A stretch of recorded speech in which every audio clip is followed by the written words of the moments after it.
The following show features reviews from wildly unprofessional critics operating without the supervision of professionals. The thoughts and opinions held by these individuals are not to be taken seriously and do not come from a place of intellectual integrity. This show doesn't reflect the opinions of Criticless or its users. Viewer discretion is advised. It's time to finally stop the constant flood of filth and propaganda coming out of Hollywood. Fill the airwaves 24/7 with that garbage. We gonna do the same thing. I'm still here, you shit eaters.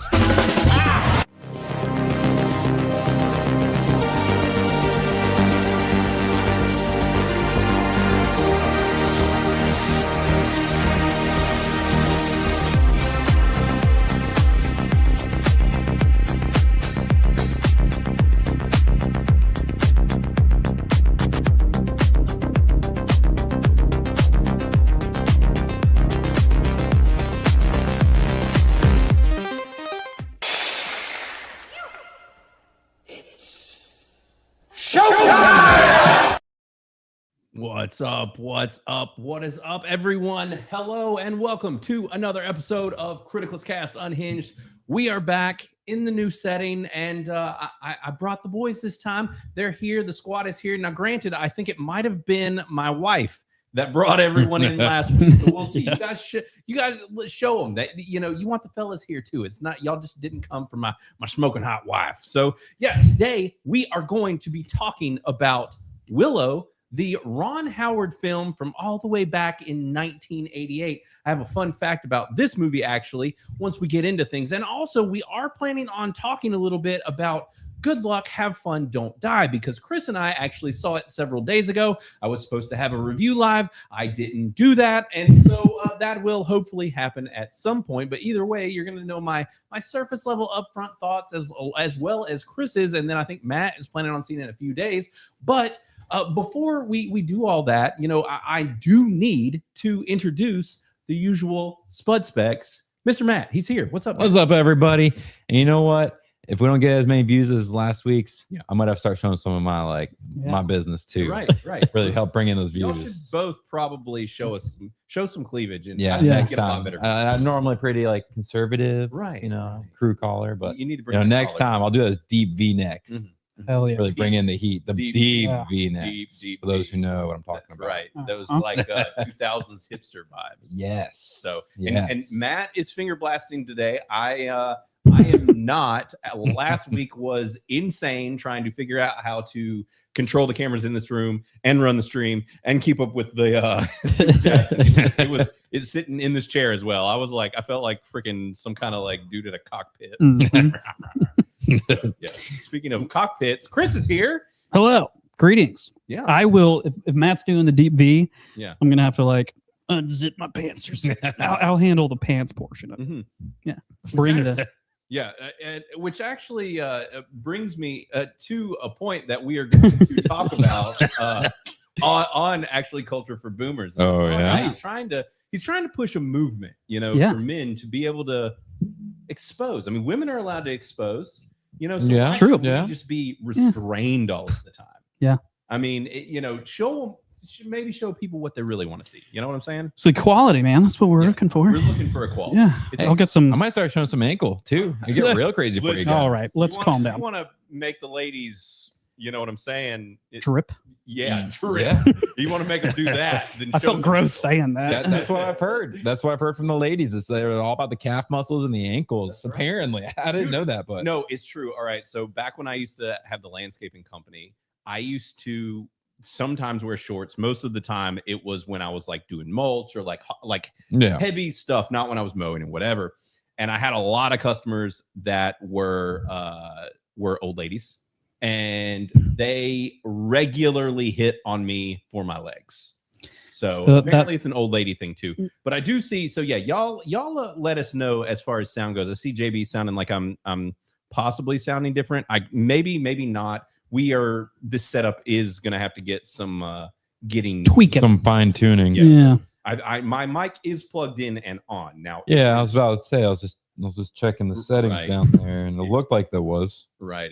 There could be some things that are off a little bit, but y'all let us know if things are sounding wacky. Last week it sounded good, but But yeah, so that it's gonna be a fun show. I'm excited. I like the new vibe. It's different. You know, like Chris was saying before we went live, is like he's used to just like staring into Matt's eyes, and now he has to like turn his head 2 different directions to speak. So I see there's some shock happening in the chat about Chris's beverage, and I don't know if he can drink water. Like, are your insides inflamed when you do that? This is vodka. With the whole just straight vodka on the rocks. You know, that's what we'll say.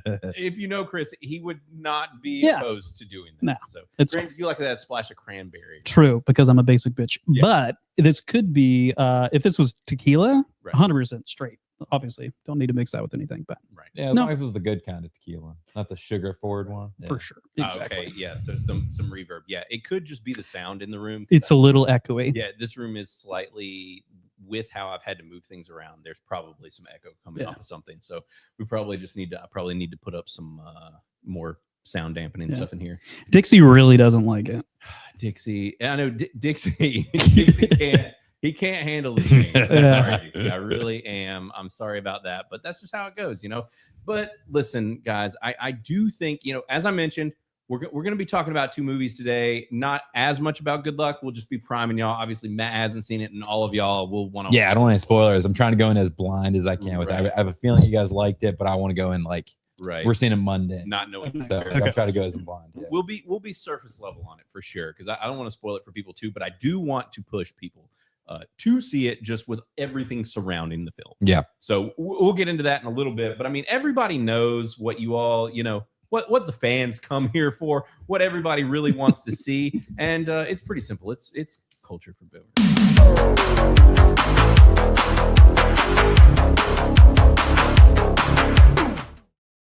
So since our cockpit here, Chris, he primed things up for us. You know, he got us ready for a specific video, so I figured that is where I'll start it. I've got a lot kind of brewing here. There is one very big news story that I need to prime everybody on. Do you think that's too small? Is that too small of a video? Maybe too small. Yeah, maybe too small. Maybe make us small. There you go. Sure. Is that what we should do? All right, we'll do that. But look, you know, there's a big news story happening that everyone needs to know about. Now, last week, I let everyone know about multiple massive news stories. I blew minds. You know, a guy shoved a giant munition shell up his butt and then got in big trouble for it. Who recorded that? Yeah, it was not on film. It was still armed, and it was inside of his anus. And so, yeah, he, of course, he was French. No one's surprised at that. No one's Amazing. Surprised at that. But, you know, it's something Chris would maybe try. I feel like it had to be a dare, because why would you be like, yes, let me shove this giant munition live munitions right?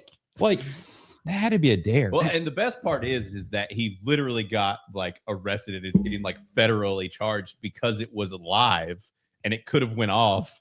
And was he walking around with the hospital? So he brought a live explosive into a hospital inside of his butt. Wow. Yeah. Impressive stuff. But there's another bit of news happening. Wait. That's a new take on explosive doo-doo. Right. Oh, God. Yeah. Blowing up the bathroom. The I get what you're putting down. Yeah, but we'll get to that in a little bit. But what we really need to talk about is the story I've mentioned. But first, here it is. This guy and the movement that he's trying to, you know, get the folks on board with. Mm-hmm. Girls can utilize their cleavage to get people's attention like that. But what can guys do? Exactly. That's why I'm spearheading a push for legislation that would make it legal for men to publicly display the lower 1.5 inches of their testicles. Tomorrow is going to be our first public demonstration where we will have our testicles out. It's going to be at the Scottsdale Town Hall building, the one right across from Cherokee Elementary and Chuck E. Cheese. So please come join us in balling out for gender equality. Wow. So hilarious. Yeah, I mean, the question is, chat, like, should we be balling out for gender equality? You know, I mean, let's be fair here. Like, the balls are the least attractive part. Not that there's anything attractive about the male genitalia, right? But the balls are the worst. It's that whole like. Speak for yourself, Chris. I mean, maybe some people are into the bottom side of a sack. All right, you know? Yeah, the scrot. You scrot, you just want. You know? How about taint? Let's just show taint. That's like.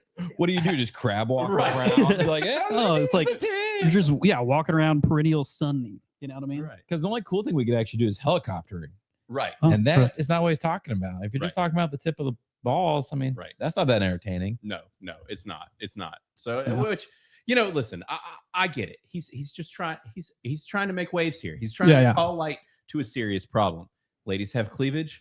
What do we have? What can we show? I mean, plumbers, I guess, have been showcasing their cracks for a long time. And as we know, that doesn't do anything. Right. And it hasn't really helped. But inch and a half, I think, is inch and a half is damn near the whole show. Yeah, if it's cold out. True.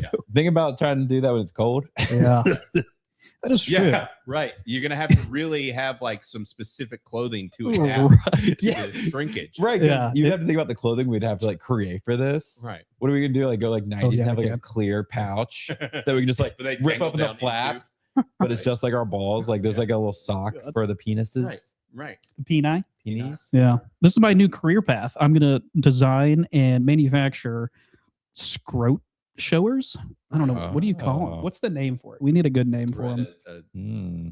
We'll have to think on that. I was pretty fascinated by this, though. I was like, guy, I'm picking up what you're putting down. Yeah. You're trying to start a movement here, so have at it. Now, this next video, I just want to share because I'm just following these guys' journey. They're out here changing hearts and minds. They're winning the ladies over, and really, we just need to know that like there's some real players still out here. Okay. I don't know if you guys were on the last show where I showed these guys, but they're just, I'm impressed. They're really impressing the women. Top 5 reasons why kissing girls is way better than kissing boys. Kissing girls is way better because they have way softer lips.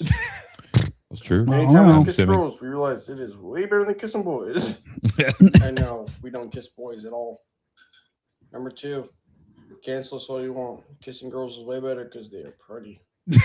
Never liked the idea of kissing a boy. Not a single bit. No. Yeah. This guy's got some guts. He could get canceled for saying this stuff. True. Yeah, True. but he's also cooking. Right. He's not wrong. He's preaching it. So Telling bold. people what's going on. Tell me how many girls you kissed before. Like 100 or so. Same. No, more actually. Way more. I kissed so many girls, I don't remember what day it is.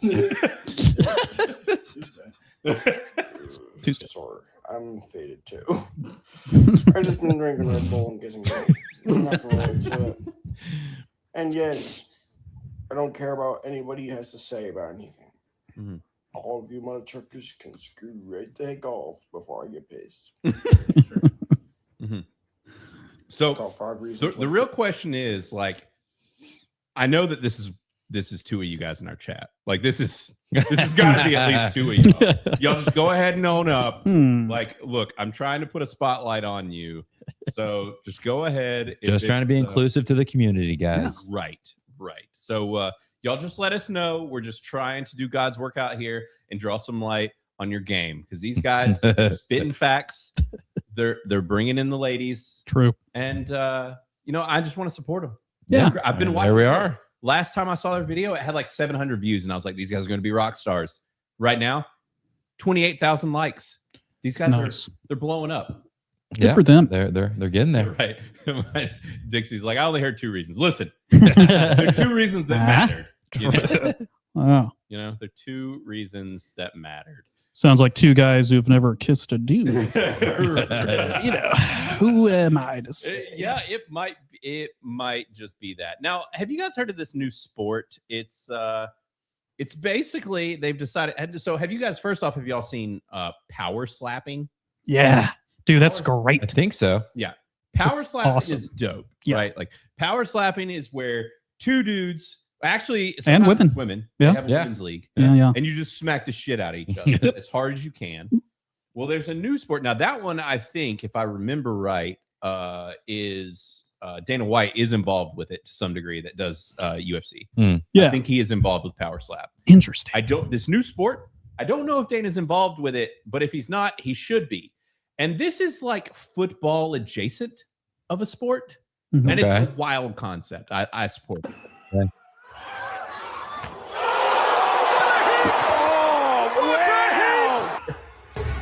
So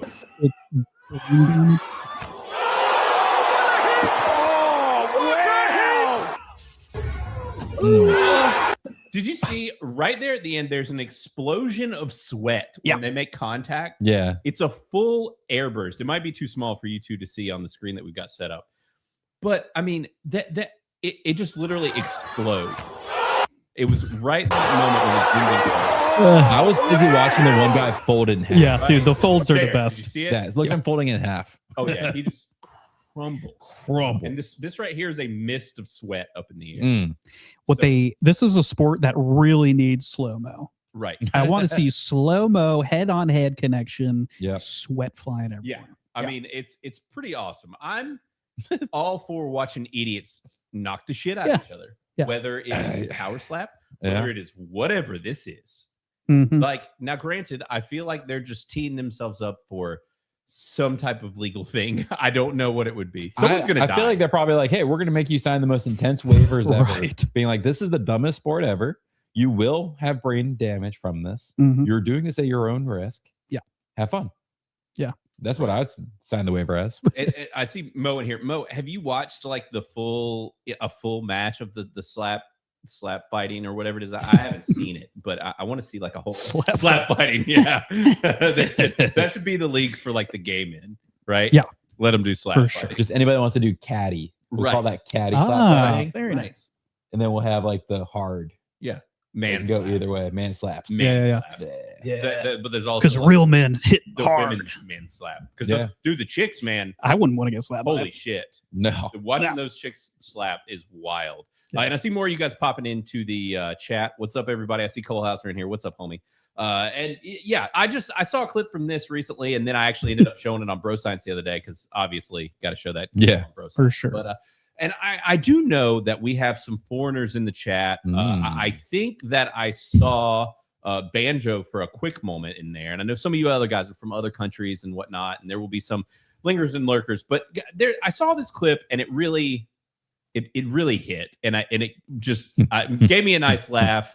And we all know that everyone loves to, shit on the Brits a little bit. Sure. Oh yeah. Slow cooked beef brisket with a Bud Light. Oh, damn! Ready?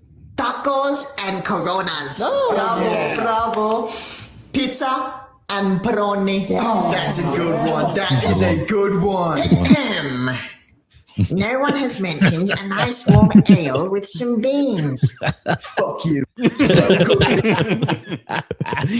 Yeah, that's true. Yeah. I mean, for real, like that just fuck you. Just so spot on. Beans on toast, man. If that's your A nice warm ale and some beans. I mean, I can get behind the ale, but just the beans that they do for like a lot of their meals, I just am not. I like baked beans once in a while. Right. Yeah. And from my understanding, it's very close to baked beans. Yeah. It's more like a tomatoey base, but it's not, like beans not for most and meals. ketchup. It's not even like barbecue sauce. Yeah. It's not Right. like around here where like, you're at least if you're getting like baked beans, you're getting like some zest, some spice in there. They're just like, no, ketchup. right. Yeah. Here's some ketchup beans. Yeah. Well, it's like Heinz brand beans, I think, is what And they're don't they eat them standard. quite often? I don't know. Like out of the can, pretty much. Like just dump the can. I have no idea. I will say I can't hate on it too much because I haven't tried it yet. Right. I would like to give it a shot. Yeah. In England, if I have no desire really to go there. When I went to Ireland, I did like once or twice like a British breakfast. Right. So it was like blood sausage. Same. We did that in Ireland, and beans and stuff because I was like, I just want to experience it. If I'm anywhere I go, I'm experiencing what they have. Local cuisine. Now the blood sausage is fucking gross. Yeah, it's an acquired taste. Pansy. I would like it. Yeah. Dude. Anytime my girlfriends are like, I'm on my period, I'm like, I'm coming over. No, that's whenever your boyfriend's on his period. Yeah. Blood sausage. Did you say butt sausage? Butt Is sausage. that what you I said? said blood sausage. Oh, blood sausage. Butt sausage Sorry. is even fun. It's his headphones. I can't hear. Hold Yeesh. hold on. Gay! And one more for good. Why are you gay? Hey, I said girlfriend. So that better be pointed to Matt. All right. Yeah, It's because blood sausage. sausage makes more sense if it was a boyfriend. Ugh. Yeah, exactly. He can keep it. Agreed. He can keep it. Hard pass on that. I agree. No, but blood sausage honestly isn't that bad. It is. It's- I understand it's an acquired taste, but It's like, so here in the South, a lot of people like scrapple, like liver mush. Liver mush. Yeah. It's kind of like liver mush. Yeah, honestly. Right. Yeah. It's any organ meat. It's got that like little tang of metal. Yeah, and it's kind of mealy, like kind of. Yeah, because they mix it with other things, and I'm pretty sure. Well, I mean, I honestly don't know how it's made, but I thought it was all right. It just has to be mixed with other stuff, Right. Yeah. like some egg yolk, Right, some bread, some bread, some other stuff. I wasn't a fan, which I'm big on the mouthfeel. Not a good mouthfeel. Might not like it, you know. And anything that mushes like that, I don't want meat to be like gritty. You know, I want my grits. True. Yeah. But then, that's fair. I was going to say like meatloaf, they mix it with stuff, but it still doesn't have that texture. It's actually kind of creamy. So Right. So I would normally, let's see. There are two things that I'm going to kind of segment into a water cooler talk. So this will kind of transition into that. But before we get to that, I figure we got to talk about the big news story and then the words that are happening. Because obviously we got to keep you guys up on the slang. We always do that so that you guys know what the users are saying so that you can sound cool, you know, so that you can sound cool around the youths and know what your kids are talking about. So, you know, with Mr. Lindsay is going to give us the breakdown. You're welcome. The kids are saying most this week. It is Wednesday, February 11th, and I wrote down all the words that I heard most in the classroom this week. I need to know you're hearing the same words, different words. Which ones do you need me to define for you? We got a good list, a fun list, a new list. Coming in at number 1 by far, I've heard this the most, is this. Shut up, Mom! Silence from you. It's a meme going around. I think it's from Have y'all heard this? I don't know anything about this. Nope. Haven't heard anybody say that. I haven't heard anything about it. Which it's back to the thing that we keep talking about. That's like this weird thing about all of the current culture just being memes, right? From memes. And I've noticed my daughter keeps doing it regularly, and I'm like, "What is happening? What are these words that you're saying?" And she's like, "You don't get it. Oh my god, idiot! You know, you're so old. You're so old." And I'm like, bro. Don't even. I have taught you slang before it is even hit your school yet. So don't with me. But also, what the hell are you saying? Yeah. So this is another weird one. It actually made me a little uncomfortable just because I can't imagine talking to my mom that way. And it's like it's so intense of a thing to say to your mother. Right. Yeah. So does your daughter like yell it? Like he did? Now, I haven't heard her say this one, actually. Oh, okay. But there's some other weird ones that he hasn't brought up yet that I'm waiting for him to get to. Gotcha. But this is one of them. So I'm waiting for her to say this one because she does. And it's not always about the context. Like they'll say it to like even this one to other people. Like it's not about saying it to your mom. They'll just, they'll just blurt out. Like there was another one involving moms, but it was like, they say like my mom's broke. Chat something. They say chat a lot, like they're talking to the chat like we do. But yeah. So and apparently, so Life on Marshmallows says it's from a Key and Peele sketch. Oh, okay. Which I think he might actually say as well. And so yeah, you guys. Yeah, I've seen a lot of Key and Peele sketches like showing up in my reels and stuff recently. Yeah. So I wonder if that's all kind of part of it. It probably is. Because I mean that stuff's old at this point. Peele video, but they are saying that it's loud, it's a lot. That's I've heard the most. I can't even talk. Now, coming in at number 2, still City Boy. City Boy still up there in the chart. City Boy, they can't stop saying it. Coming in at number 3, they're talking about Triple T. Triple T a lot. Now, if you don't know who Triple T is Tung Tung Tung Triple T Sahur, which is the original Italian brain rot. So you know about this? I didn't think it was Italian though. I thought it was the Indian, the tung tung tung. With the guy dancing, Indian guy with the turban. I have no idea. I had not heard this one before. I guess you might be right, but also there's like Italian brain rot is like so it could have started even with that and then moved over to Italian brain rot and then who knows? I'm an old man. Anytime they're like brain rot, I'm like, this is obviously bad. Right. I don't know if it is or not, but if you're like, brain rot, I'm like, this is bad. Right. This should be avoided. Like we were the first generation with brain rot though, with like salad fingers, sure, that kind of stuff. So I'm like, I try to be like, I get it, right. But also, the problem is theirs is progressing so fast that we can't keep up with what the hell they're doing. Right. Yeah. I mean, we used like albino white sheep for years. Right. And then they're changing shit every week. So it's like, yeah. I wonder what the long-term effect is going to be. Right. It's probably no culture. Yeah, because at this point, it's like the culture, their culture changes so quickly. Where like for like a decade, we're all like, "What's up?" Still saying exactly. White people or like zip it. right? Oh yeah, and things like that. But we like carry those jokes on for a long time. Yeah. And these kids like don't. Like 6, 7 is finally like one of those ones that's dying off. Right. But all these other ones are here for a week. Yeah. I'll be very curious in like 15 years. If it has any staying power, if they even remember them. Right. Like they move so fast, they might forget all of these. Or if there's some sort of long-term effect with like short-term memory or something like that. Well, I mean, we've already talked about like attention spans with reels and short form videos. Right. I'm curious if this will build into that some. Well, a study came out recently stating that basically this generation is the first like full-blown retarded one. So really? Yeah, believe it or not. The So first? the joke is, well, I say the joke. This has been the first time that en masse the current generation has tested lower on everything than their parents' generation. And everyone's freaking out because they're like, oh no, this is a very visible decline. I've heard them say that, and they're like blaming it on COVID. Right. That's for what I remote was going to learning. say. and- It's the COVID stuff, probably. Sure. Because we're now having a bunch of young kids that went through COVID and are all like socially awkward. So, but there's more. Put it over videos. It's back in December, but they're saying it a lot now. They're talking about Triple T a lot this week. Coming in at number 4, we have Huz. Huz is a little bit old, but Huz is being used a lot because Valentine's Day, it's on Friday, or Saturday, whatever it is. They're talking about Huz a lot. Their Huz, basically their crush. Okay, it really means hose, but they have sanitized it enough that it means crush. So they use it a lot. And coming in at number 5, we have Big Guy. Big Guy.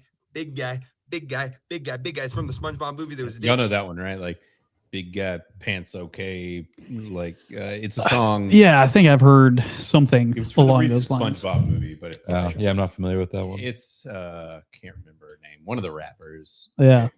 It's a weird song, but she just says like literally, she just says big guy bunch and this says pants okay. Yeah. Oh, interesting. High class. Okie dokie. You know. Mhm. High class music. Let's do it back in January. Now they're saying it. Big guy. Hey, what's up? Big guy. Big guy. And they say it like that. And then the last one that I have is Chungus. Chungus. Big Chungus. Shut up, Chungus. F Still my back. Chungus life. Nice. All the various different Chungus are being said. Let me know in the comments what yours. I love Chungus. As we've said before, that used to be my handle when we would play Jackbox. I think Chungus is a great word. It is great. I think it technically started with Bugs Bunny. Yeah, it was just an image of fat Bugs Bunny. Yeah, he was fat Bugs big Bunny. bootied. So yeah, but that Chungus is back in, guys. So at least that's one that our generation and others can relate to, is because it technically started in ours. So feel free to start saying Chungus again. So guys, it's time. It's time for us to dig into Peckergate. Shit's getting weird. Peckergate? Yeah, that's what I'm calling it. Penisgate, they're also calling it. You can call it whatever wiener name that you want, but there's a Wienergate happening, guys, and obviously Schlonggate, exactly. If listen, y'all know this show. If you're going to be updated about wiener news, it's going to be here. Oh yeah, in one way or another. Yeah, one way or another. So here is all the breakdown going on Schlonggate, as Matt has dubbed it. The World Anti-Doping Agency is now looking into claims that Olympic athletes are injecting hyaluronic acid into their penises to enlarge them for a competitive advantage. Yeah. So first off, all of our ears instantly perked up and you're like, hold on, there's something that I can inject into my wiener to make it larger. Let's go. Obviously, this is very safe sounding. Right. The fact that acid is in the name gives me a little caution. Like, I don't know if I want that inside of my penis. Yeah. No acid. It could be. Yeah. Maybe it's a safe kind of acid. Right. Sure. Maybe safe acid. Yeah. Could be. Right. Obviously. Actually, believe it or not, it is. We'll keep going. Yeah. It's safe acid. But this is wild, guys. Yeah, and similar to the accused athletes, this is becoming a bigger and bigger scandal by the day. Because when this was first reported by a German newspaper last month, it was kind of laughed off because of how ridiculous this sounds. They allege that skiers who need to stay in the air for as long as possible were trying to find ways of being given a larger suit. Because, and I'm not kidding, quote, every centimeter on a suit counts. And perhaps because some of these men have heard. So if you're not picking up what he's putting down, these guys are growing their wiener size so that when they get fitted for their suits are larger to where then they have drag on their suits after their wiener shrinks back down to normal size. Yeah. Yeah. I did hear about this. Did you? I didn't hear him call it penis gate, but I saw an article talking about how they were trying to make their suits bigger in the crotch so they could catch more wind. Nice. Yeah, it's like a squirrel suit, exactly. So yeah, this is ridiculous. Wow. That saying one too many times, it sparked an alleged bright idea. Get some hyaluronic acid, which is not illegal, can increase penis circumference by 1 centimeter or 2, and can last up to 18 months. And then when it's time to get 3D measured, which is a very precise procedure, you'll be given a suit with a few extra centimeters around the crotch. But as I said, fairly, most people laughed this off. But now, after a formal complaint was lodged and the Winter Olympics is officially kicked off, the World Anti-Doping Agency is now looking into it, which also begs the question, is this considered doping? And if so, how will you, excuse the pun, measure if someone is cheated or not?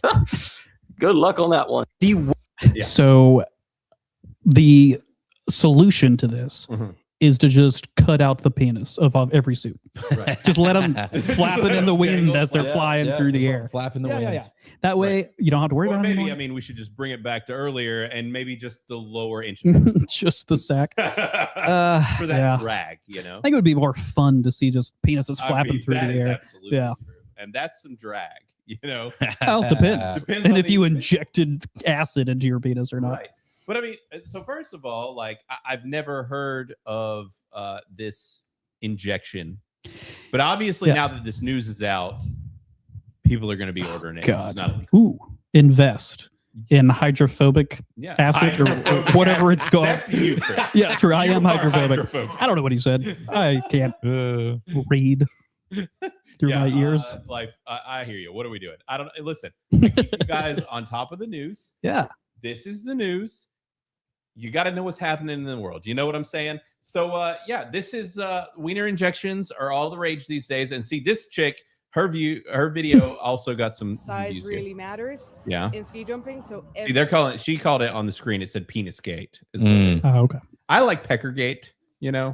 Yeah. How many people still say pecker though? You know? Peckerhead Since is generally it's the not only in time. Olympics, I think schlong works better because isn't the what's the one of the downhills? Isn't that like Slalom? Slalom? Yeah. I mean, I know it's not this exact thing, but it kind of loosely ties into the Olympics that way. Yeah, true. Gate. Right. Well, and so with this, I saw you guys asking. So JJ asking, you know, how does keeping it? So I think that they want to fly further, Yeah. right? Right. So it's like a wingsuit essentially. So Mhm. drag is going to make you fly, even if it's just a tiny bit. Yeah. And so these guys, because that's the thing is, so it sounds like they're getting scanned, enlarged, Mhm. and then it only lasts about 3 months. So they're planning it to where they shrink back down. Holy moly. The last 3 months. Yeah. I That's thought it wild. said 18 months. Or maybe I don't. I thought that's what he said. Maybe I'm fair because 3 centimeter counts. a lot of work. My name is Antonia Maywald, and I'm with the Bild Zeitung from Germany. One of our reporters found out that ski jumpers actually use injections like hyaluronic acid to enlarge Hyaluronic. their penises. Mhm, Basically, what they do is they use a 3D scanner to measure the athletes for the suits they're wearing. They put it at the very last bit of your genital area. Just in the head. Just the tip. Wow. Just the tip. It's just like an actual mushroom. Oh God. All right. So are the ladies injecting this into their labia? And it's just like they're not. Missed opportunity. Yeah, it is a missed opportunity if the women are not also taking advantages. Yeah. And also, does it work for ladies, you know? Or is it just the men? Right. Well, I feel like it would only work for the guys. I mean, I think We have drag a works. Maybe they external do it in the item. sensitive area, you know what I'm saying? Well, I think it would be smarter to do it like tits, right? Like that would be smarter for a woman, Right. rather than trying to enlarge your labia. Just But enlarge their nipples. yeah. Like, cause the Oh drag. God. Yeah, I'm okay. So if you have a larger penis, it means that you can have a bit of a bigger suit. In ski jumping, pretty much every millimeter counts, which means if your suit's a bit larger, your span is wider, and you can stay in the air a bit longer. It adds drag. It gives you a bit of extra meters that you actually need. Size. So the bigger your dick, the farther you go. Well, That's what I'm picking up. I guess, but like also, I guess I feel like that it has to be able to shrink back down for the Yeah. drag. It does. Yeah, one of them mentioned that, so that whenever it shrunk, it would give them more fabric. Right. Yeah. So, I mean, I think this is fascinating. It's Yeah. absolutely hilarious, and I support it. Sure. Is Why it not? doping? That's the question. Oh no. Is Penisgate doping? I don't think it's doping. I think it's still cheating, though. I mean, it is because it gives them an advantage. It's a performance enhancer. Yeah, exactly. It's a performance enhancer, whether it's not an actual doping. Right. That's why I'm not going to call it doping. Right. But I still would think it's cheating. Right. Because it's not about their skill at that point. It's them altering their uniform to get further. Right. But also, why wouldn't they? Well, I guess it's probably a short window. I was going to say they could do like an extreme weight loss. It's probably less healthy for you than injecting acid in your penis. That get fat and then lose a bunch of weight. But I'm assuming it's like one day. But if it shrinks after 18 months, then it's not a short turnaround time. No. Because then it would just be you gotta big and think, big. though, these guys are already athletes, and it'd probably be really obvious. Sure. If they were like, "Hey, you're 300 pounds right now," and in like 2 months you've lost most of that weight. Right. You're not qualified anymore. A little bit more obvious, yeah. Yeah. But, the whole situation is weird. I want to hear what comes out of it. I'm curious. Yeah. It is pretty funny. Yeah, Obviously, it they're is. not going to be able to do anything about it right now. But can you imagine like going to your bros being like, "Look, dude, all you got to do, you buy this stuff, you just shoot it right into your dickhead. It's going to get real big." I wonder how their significant others feel about it. Like, are they really enjoying this giant mushroom head? Well, they made it sound like it's not like your dick gets like that big. Oh yeah, I said like 1 centimeter in circumference. So it's not. I guess it's not that big of a. Yeah. True. That's fair. Like, might not be worth it. Blaine supports big Listen, wieners. I'm super excited about it. I guess it's better than supporting small dicks. Little ones. I don't know. Maybe. How about we don't support dicks at all? Huh? I said, how about we don't support dicks? Yeah, maybe at we all? just don't support dicks. Yeah. Oh, yeah. No, that's sexist. Yeah, that is. We got to support dicks. Right. Yeah. Right. Or at least the inch and a half of the bottom of a ball sack. You know, gotta at least True. support that. Right. So, all right. So technically, we're gonna go ahead and Exactly. Yeah, but so we're gonna kind of borderline move into a water cooler segment, but stay in this segment also. So you're welcome.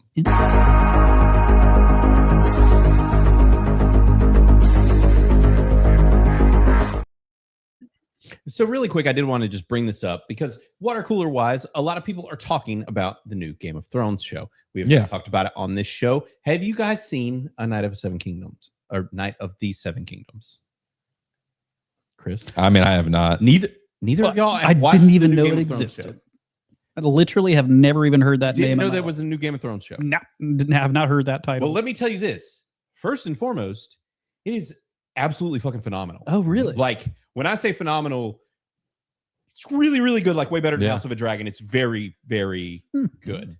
You absolutely should be watching Night of the Seven Kingdoms. Like, it is so different from what we have gotten previously to Game of Thrones. Everybody is praising it. You will see a gigantic wiener. Speaking of wieners, in the second episode, Chris, I figured you wanted sold.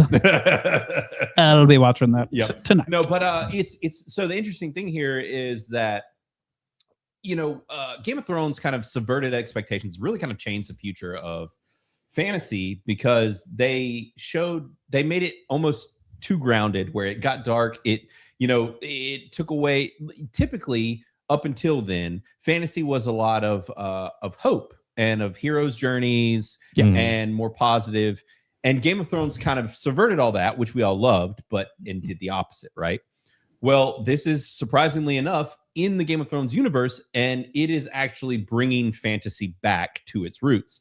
And it is the story of Dunk and Egg, if you are familiar with Game of Thrones. And so it's, but essentially, this is A Knight's Tale in the Game of Thrones universe.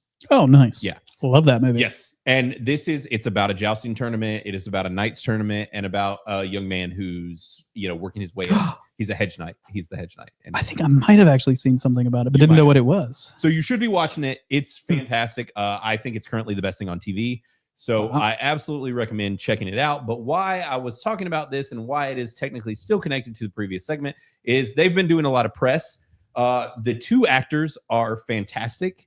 I love them so much, and they've been doing press, and they're just great. So the actors of Dunk and Egg, I've been enjoying the press that they're putting out. So what song did Peter perform on set? I know this one. I don't know if I remember. Oh, I remember. Okay, right, ready? 3, 2, 1. The Backstreet Boys? Yeah. Are you sure? I promise you, 100%. No, I don't remember that. Now we cut to him singing the Backstreet Boys. Everybody, rock your body right. Backstreet's back. All right. What song did... So they're clearly having fun on production. Yeah. This show is excellent. And I did see Jared saying, not want to watch anything from George R. R. Martin. I know some people aren't a huge fan of George. I will say this. This show is excellent. Like, if there's something to watch and worth checking out from George, like, it is this. It is funny constantly. This show is so funny. I'm honestly surprised. Yeah. The interesting thing here, too, is, if you didn't know, is A Night of the Seven Kingdoms is only half-hour episodes. So it's little bite-sized things. It's not super long episodes. Yeah. It's easy to watch. And just honestly, the biggest problem and the biggest current complaint, which is a good complaint to have, is that the episodes are too short. Like, gotcha. That's literally it. It's coming out week to week. Yeah. I am having so much fun with it.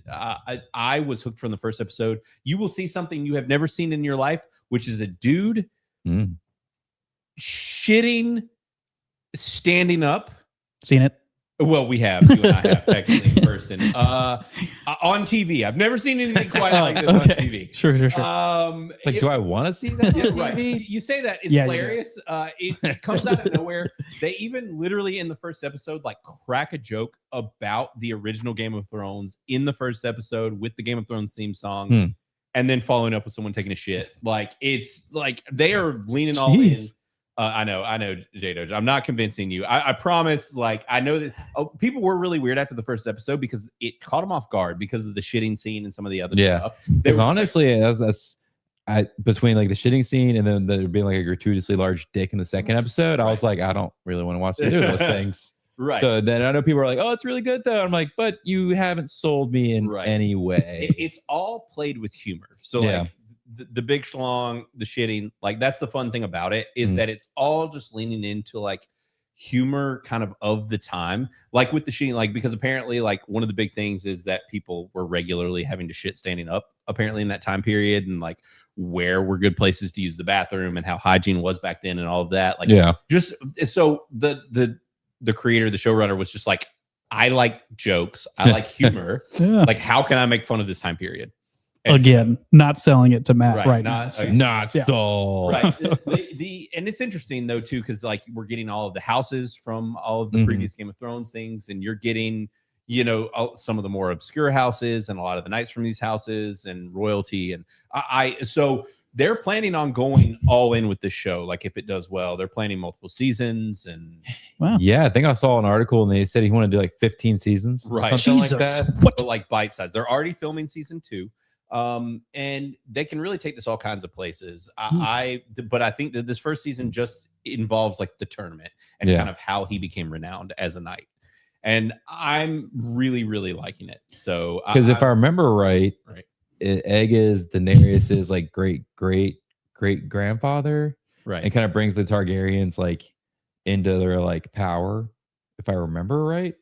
But I don't fully remember the actual lore behind all that. Yeah, there's some interesting things, and I didn't want to say too much just because a lot of people don't know what's coming. You know what I mean? Like, so it's like I don't want to spoil anything.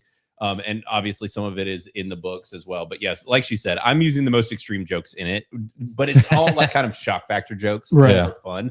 But I think it's almost better to prep people because people had a real weird adverse reaction to the first episode. And I was like, guys, no. Like, this is good writing, like really good writing. It's very positive and uplifting. It's a hero's journey. This isn't negative. Like, it's not doing a bunch of the politically correct crap. It's just, it feels good. Like, this is the show. And now we're like 4 or 5 episodes in, everybody's freaking out. Okay, yeah, I was about to ask because I almost thought it was already done. No, coming out. No, we've got more. I think there's like 8 or 10 episodes. So, and I agree. It's going to be most excellent, Scaviola, for sure. And I do see we have a super coming in for $199 from Subtle Deviancy, who also regular Criticless user. Go find him and follow him out there. But he says, Poppy Gordo making Abuelas ready for love since 2026. Yeah, so he's pulling on some lore there. If you are not aware, watch my solo episode from 2 weeks ago. Some shit went down. I got wounded. Hispanic ladies, they call me Poppy. You know what I'm saying? No, I don't know what you're saying. Yeah, Chris, you didn't know. What do you mean? I'm aware of this. Yeah. You got wounded. I'll tell you about it later. All right. I've been regaling my tales for weeks now, and Hi, puppy. yeah. I ate shit in front of 2 Hispanic ladies, and it was it great. tasty? But they fell in love with me. You know, of course, when I'm over. For sure. Obviously. Yeah. But yeah, so Subtle, thanks for the 199. Appreciate it, buddy. And yeah, winning the ladies over. And funny enough, my mom, I saw her today, and she apparently saw this clip and was like, "It's really funny. I can't believe that happened to you." And she was coming over to my house, and she was like, "I came down the driveway very slowly after hearing what happened to you, and then I realized that there wasn't ice on your driveway." And I was like, "Yeah, there's not anymore." So yeah, definitely go check out that episode for sure. And there's one more clip of this little goober, and I just thought it was really funny.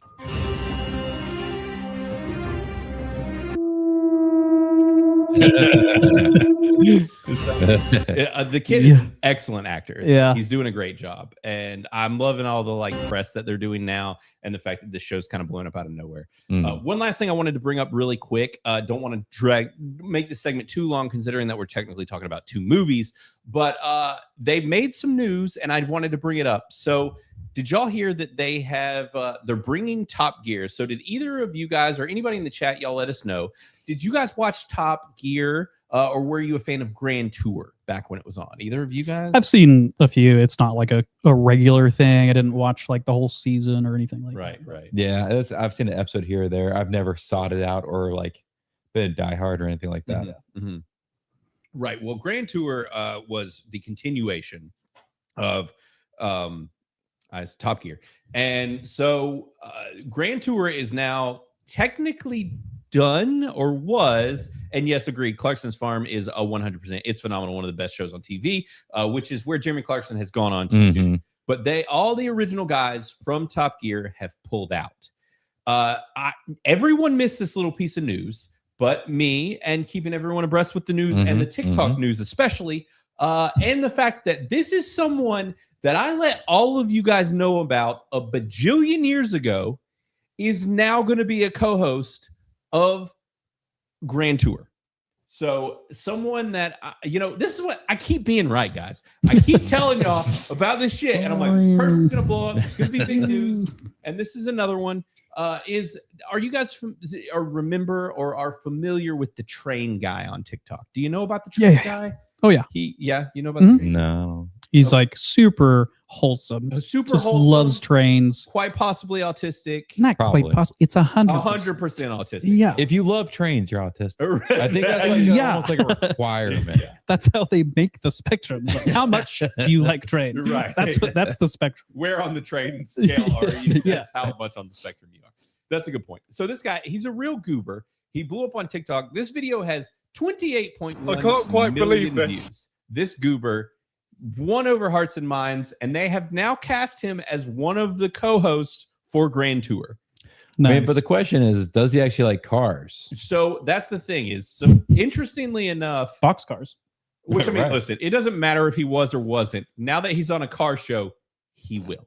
That's not how autism works. That's not how this works. Listen, they focus his interests. They're going to focus his interests.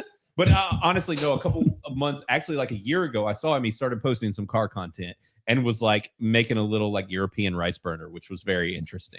So, and I do see, I see you there in the chat, Quag. I'll bring that up in a minute. But yeah, so we got this guy. He's being brought on, and I want to know y'all's thoughts as far as him being a host on Grand Tour. But I'm about to witness 2 rail tours crossing over each other at exactly the same point. For a railway enthusiast, it's like finding a pot of gold at the end of the rainbow. I really hope it happens, and it should be happening just here. Please stop there.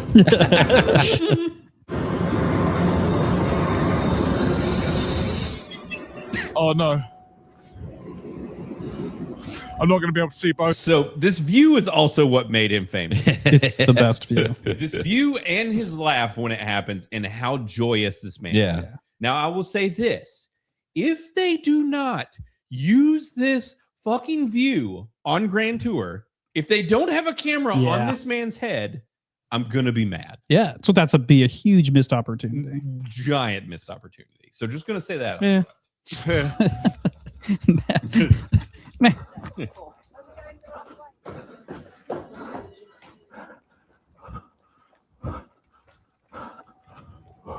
But here she comes. Breathing. He's just, I can't imagine being this excited about the train. Yeah, I know. Or about anything. I think I said that last time. I mean, that was a cool train, though. It is a cool train. It's a Harry Potter ad. Yeah. Yeah. Thrashing at the I back. was going to go with Tweetsy, but yeah. So, like, yeah, I don't understand this, but because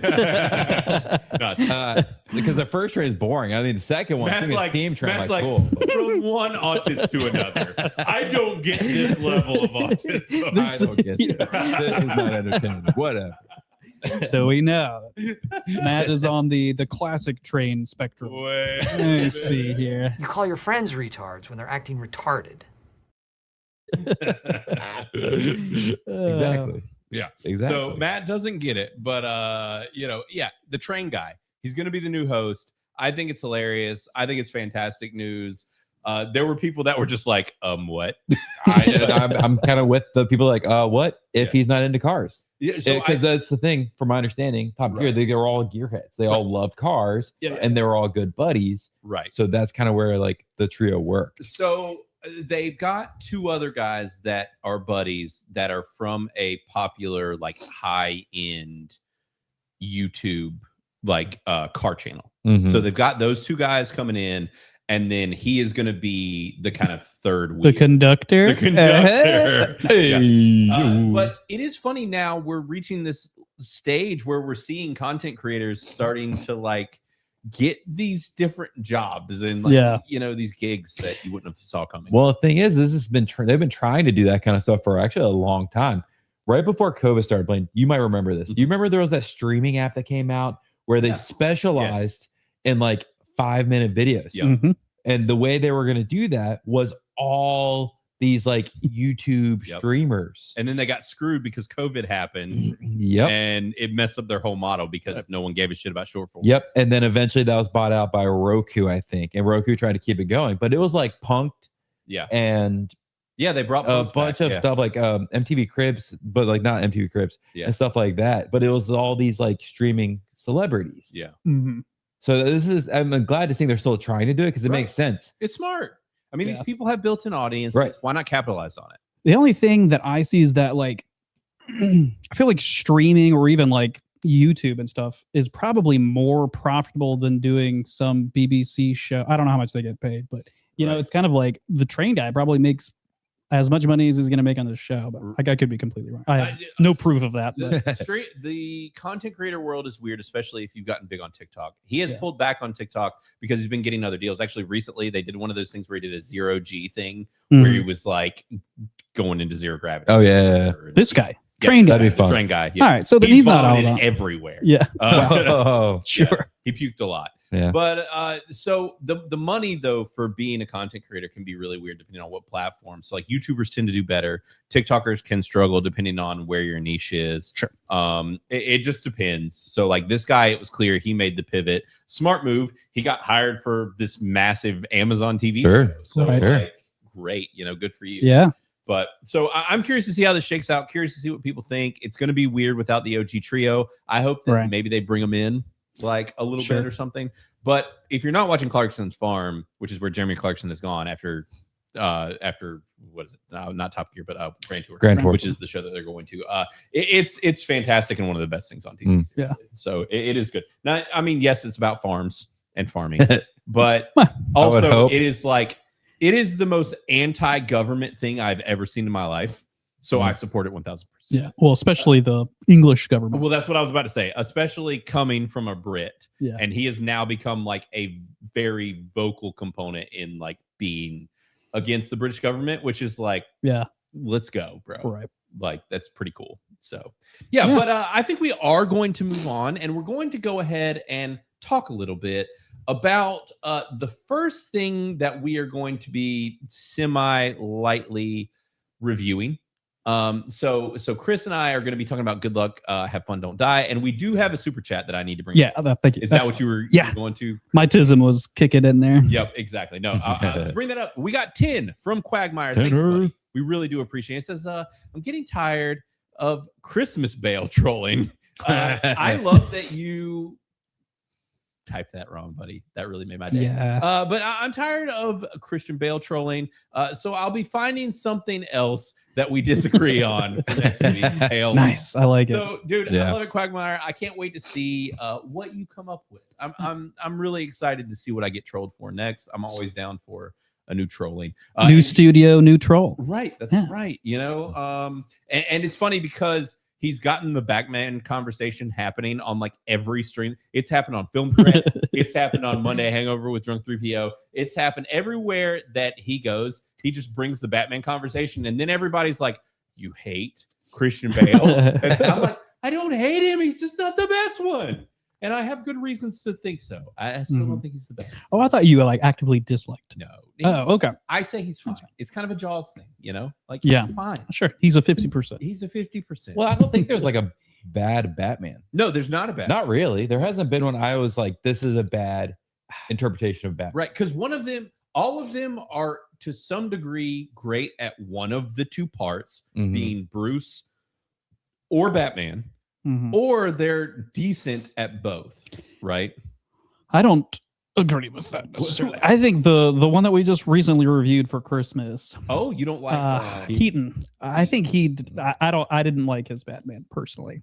Or Either his- or Bruce. or his Bruce. Yeah. I actually do. I think there is an argument to be made that maybe he is. Oh no, Jaws Hates Blaine is back. He's been summoned. Yeah, and Adam West, you know, he's goated. For sure. I mean, for me, still, like, he didn't get his time to shine, but Batfleck for sure. Yeah, I don't have any beefs with him. I agree. He didn't have his time to shine. He should have had his own movie. Right. And it didn't happen. And if we had his own movie, then we could have really come up with an opinion on him, I think. Right. Yeah. And like, I like Keaton as Batman. It's just kind of funny watching him turn his whole body. Right. Could not. That's not his Yeah. fault. Right. It's the whole costume. it's the whole like letting people die, just kind of being passive. He wasn't impressive as Batman at any point in that movie. He was like falling, making mistakes, letting people die. I don't know. It's just Right. I think he's an okay Bruce. Yeah. He's not my favorite. Honestly, I think Val's great. I think Val gets too much Yeah, credit. for I think sure. Val's great. And Christian Bale's fine too. I like his Bruce better than his Batman. I think he has a really solid Bruce. Yeah. And we'll see. And actually, honestly, I think I about said Edward, Sparkle Bat. Oh, yeah. Patterson. Oh, yeah. Pattinson. Yeah. Or Pattinson. Robert Pattinson. Yeah. Robert Pattinson, I actually think is a fantastic Batman. He's a little too angsty for me. Well, that's his I like him. Okay, you're right. right. His Bruce is too angsty. Yeah. And I think he has the potential to be the best of both in this next movie if they make him not emo. He's doing another one. Yeah. Okay. Aren't they doing like a trio? It's I think it's supposed to be a trilogy. And it feels like that came out so long ago. Like they should have already had a second one out. Oh, But yeah. Agreed. that could just be time for me. It means So, nothing. Yeah, that's an awesome point. Is Adam? That would have been awesome if Adam West played Alfred in the Burton films. That would have been amazing. Yeah. Actually, that could have been really cool. That's a missed opportunity. And yeah, I want a solo Batfleck movie too, JJ. A missed opportunity there For sure. faux show. So yeah, we're gonna go ahead and pivot over to talking about Good Luck, Have Fun, Don't Die, and it will be spoiler free, which lets us do the Humpy Ladies.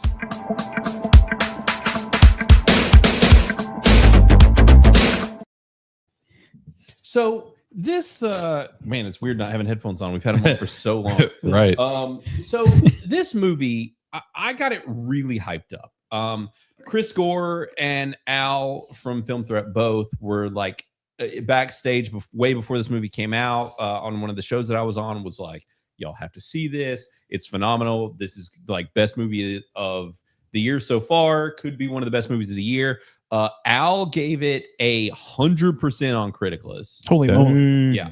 And those boys see a lot of movies. Now, I should have reviewed it already, but as I said, I haven't. I've been slacking, and I'm not presenting my screen, so that's weird. But there you go.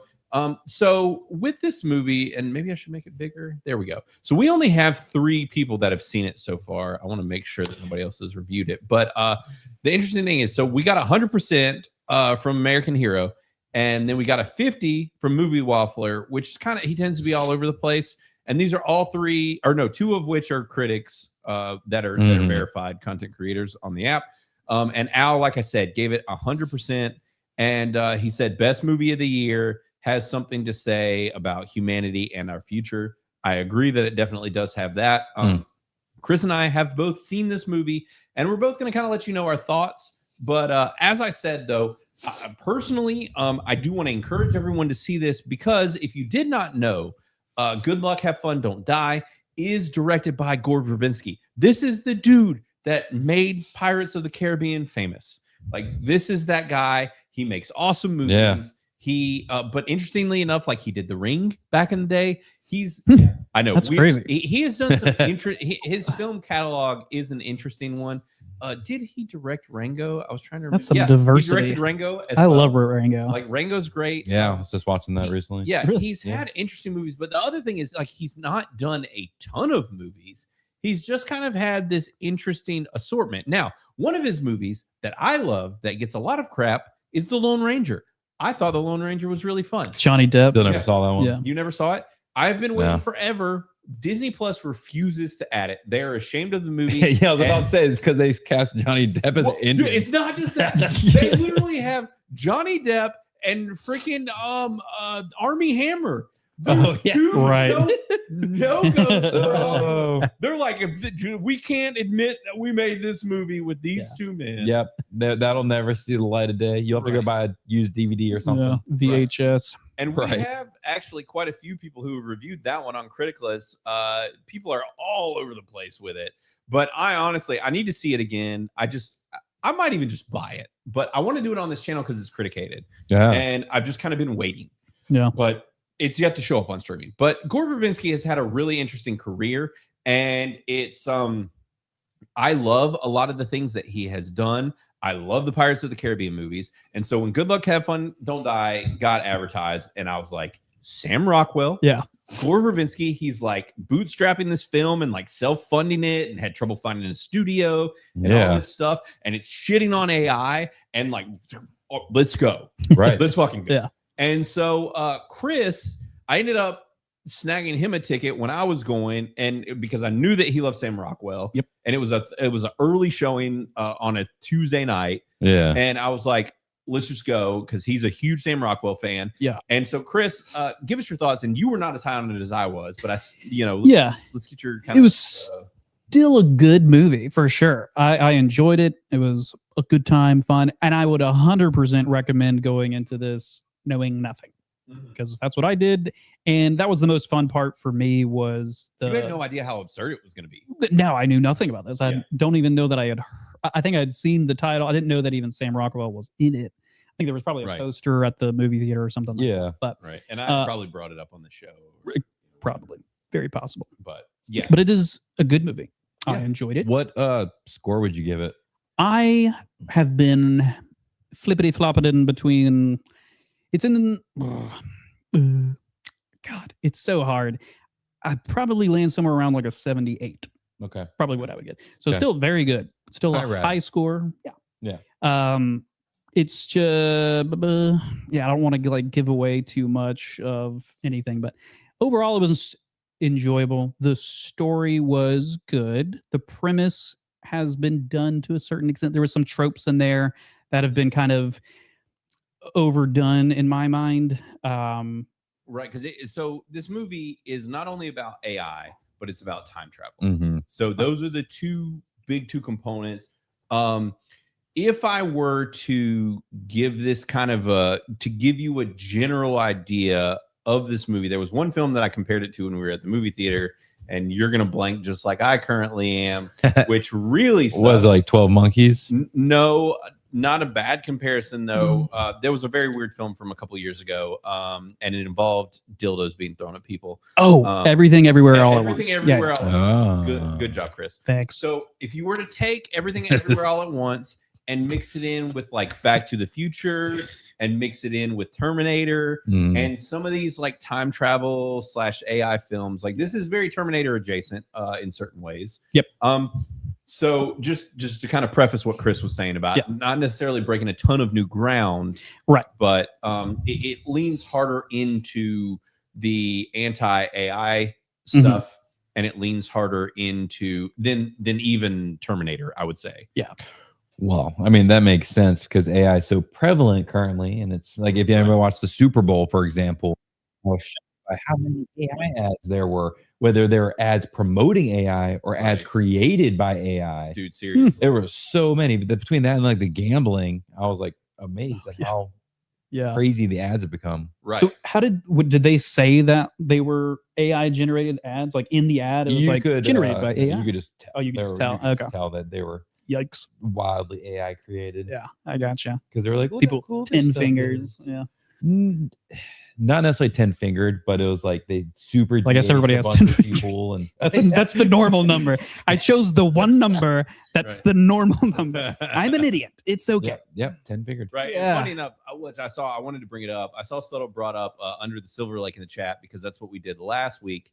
Yeah. So as far as that goes, like this movie is not as weird as Under the Silver Lake. And if you were to look at the marketing and advertisement for this movie, you would think that this film is super, super weird. Yeah, because I saw a bit, like I don't watch trailers normally, right? Right. And I saw like a bit of one trailer, and it did look like it was gonna be kind of wacky, Right. but like in like a serious kind of way, like they're playing it for real, not like to be funny about it. Yeah. So There is a good bit of humor in this. It is okay. it is Yeah. very funny. Yeah. But yeah, the weirdness, well, I don't know. Blaine, what do you think? Do you think it's played for fun? So it is played.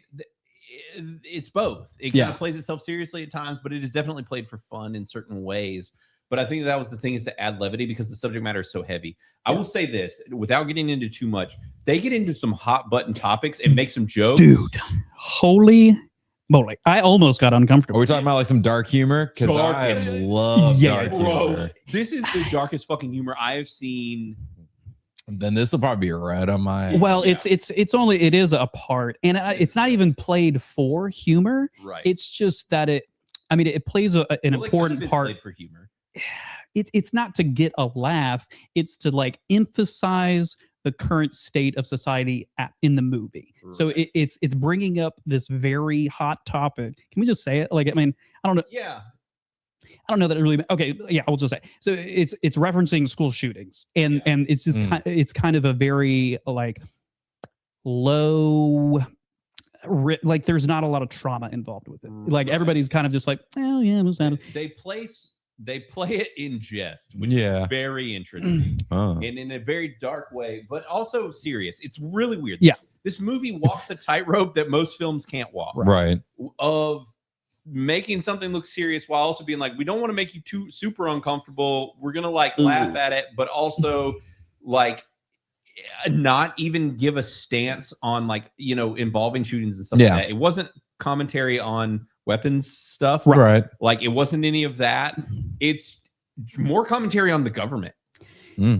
Yeah, and well, yeah, we can't get into the spoiler part of that, but there is the other reasons. But I don't believe that it is actually, they didn't do that to get people to laugh. Like it wasn't like a joke. It was just kind of like a shock. And I think that's probably what I was laughing most at, because it was just so like, you don't see that like anywhere, like nothing, nobody anywhere is making jokes about kids dying, right? Or not jokes, but like making light of it, right? Like to where it's like, not a big deal. Yeah. Right. So it was but like, it was a lot of commentary on our modern culture and like where things are, how the whole movie in a nutshell.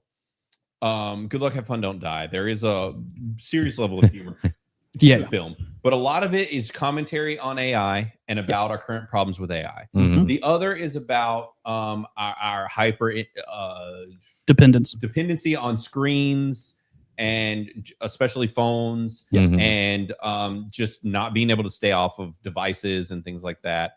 And then also just our overall kind of societal like disconnect from reality because of all of these things. And it is commentary on all of that while also being fun and interesting. And if you watch the trailer, like I said, it makes it seem very weird and very strange. Most of that shit takes place in the last 30 minutes. Right, the weird stuff. The really weird, over the top stuff. It is actually fairly grounded. The only thing, and it's not necessarily a bad thing, but there's a lot of characters in this, and the movie jumps back and forth between current time and telling stories about your characters and helping to develop who these people were. So it's just back and forth. Yeah. It is a very interesting movie, very fun. I loved it. I'm going to give it a most excellent. Absolutely. What's your score? I'm thinking about an 85 right now. Okay. On Criticless. It's a most excellent. I really enjoy it. I think you should absolutely go see it. If you're okay with a little bit of weird, this movie does go there. It gets really strange. It all involves AI. And it all kind of makes sense if you think about how far AI could go and like how weird things are already getting and just all of that. But I like it because the subject matter at times can be so serious. There is a little bit at the end that I think for both of us kind of jumped the shark a little bit and gets very over the top. And you'll either be all on board for that or you'll be like, you know. Yeah.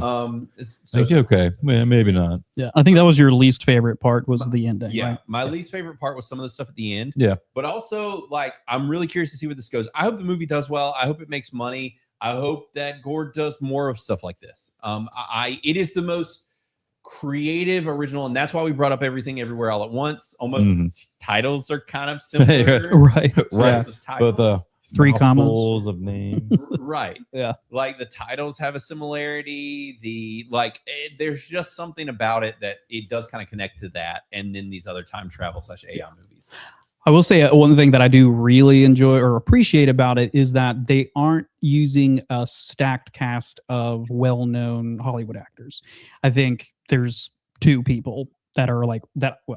Well, this is me. So. Well, it's because like Sam Rockwell is one of those names that like draws people in. Yeah. Because he's a great actor. Right. And he also just kind of, it almost seems like he's very picky with his choices. Mm-hmm. Right. Sure. And so when he gets an opportunity to do something like this, you're like, okay, he picked something he's passionate about. There's a reason he's picked this. Right. And he's excellent. And honestly, he's not in the movie quite as much as I thought he was going to be. No, he's not. He's in it a decent amount. Yeah. Like it is an evenly spread. Like Juno Temple is in it. She's in it a good bit. There are Michael Pena, Zazie Beetz. Like all of these characters kind of have an even spread. Don't listen to me. Yeah. Chris is like, I was like, I don't really know who those people are. Yeah. They're not another thing. Yeah. Jazzy Hands and dude, whoever else. Imagine making your stage name Zazie Beetz like when you're younger, and then you're like, I got to stick to this name. Like, yeah. I mean, it's a dope name.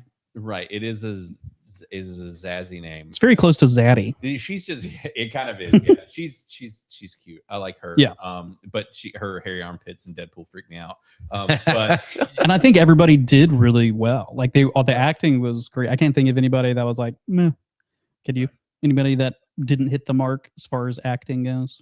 No, characters. I don't think so. Because they're all kind of smaller roles, but like in their own right. Everybody's just kind of a piece to the puzzle. Right. So I dug it. And actually there's a younger actress that's in this that I have seen in stuff, but couldn't pinpoint, and I didn't name her, and I'm probably gonna have trouble figuring out who she is because we had to remove images off of Criticless. Oh well, but there's a younger actress who's actually has a good bit of screen time. Mm-hmm. She did great.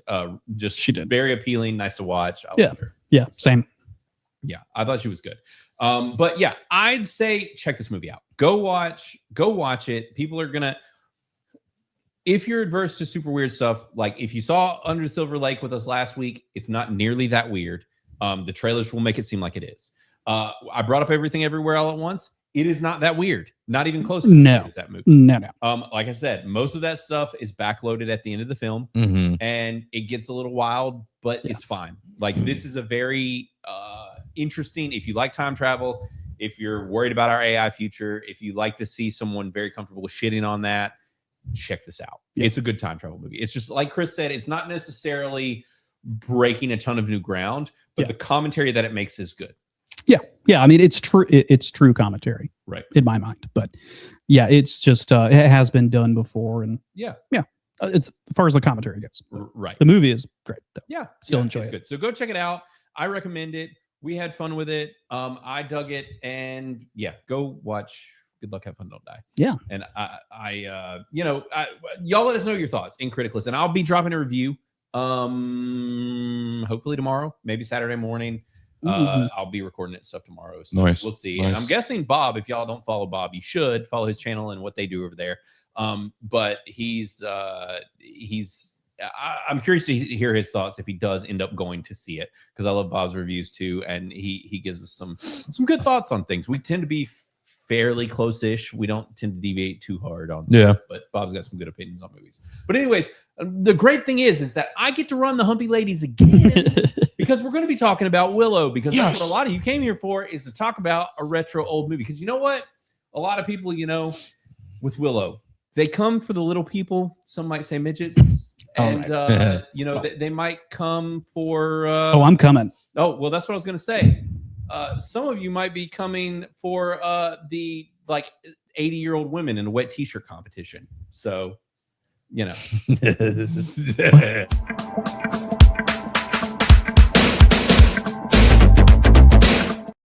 Chris has gone a couple weeks without seeing this movie, so he doesn't know what I'm referencing. Matt knows what I'm referencing, correct? Yeah.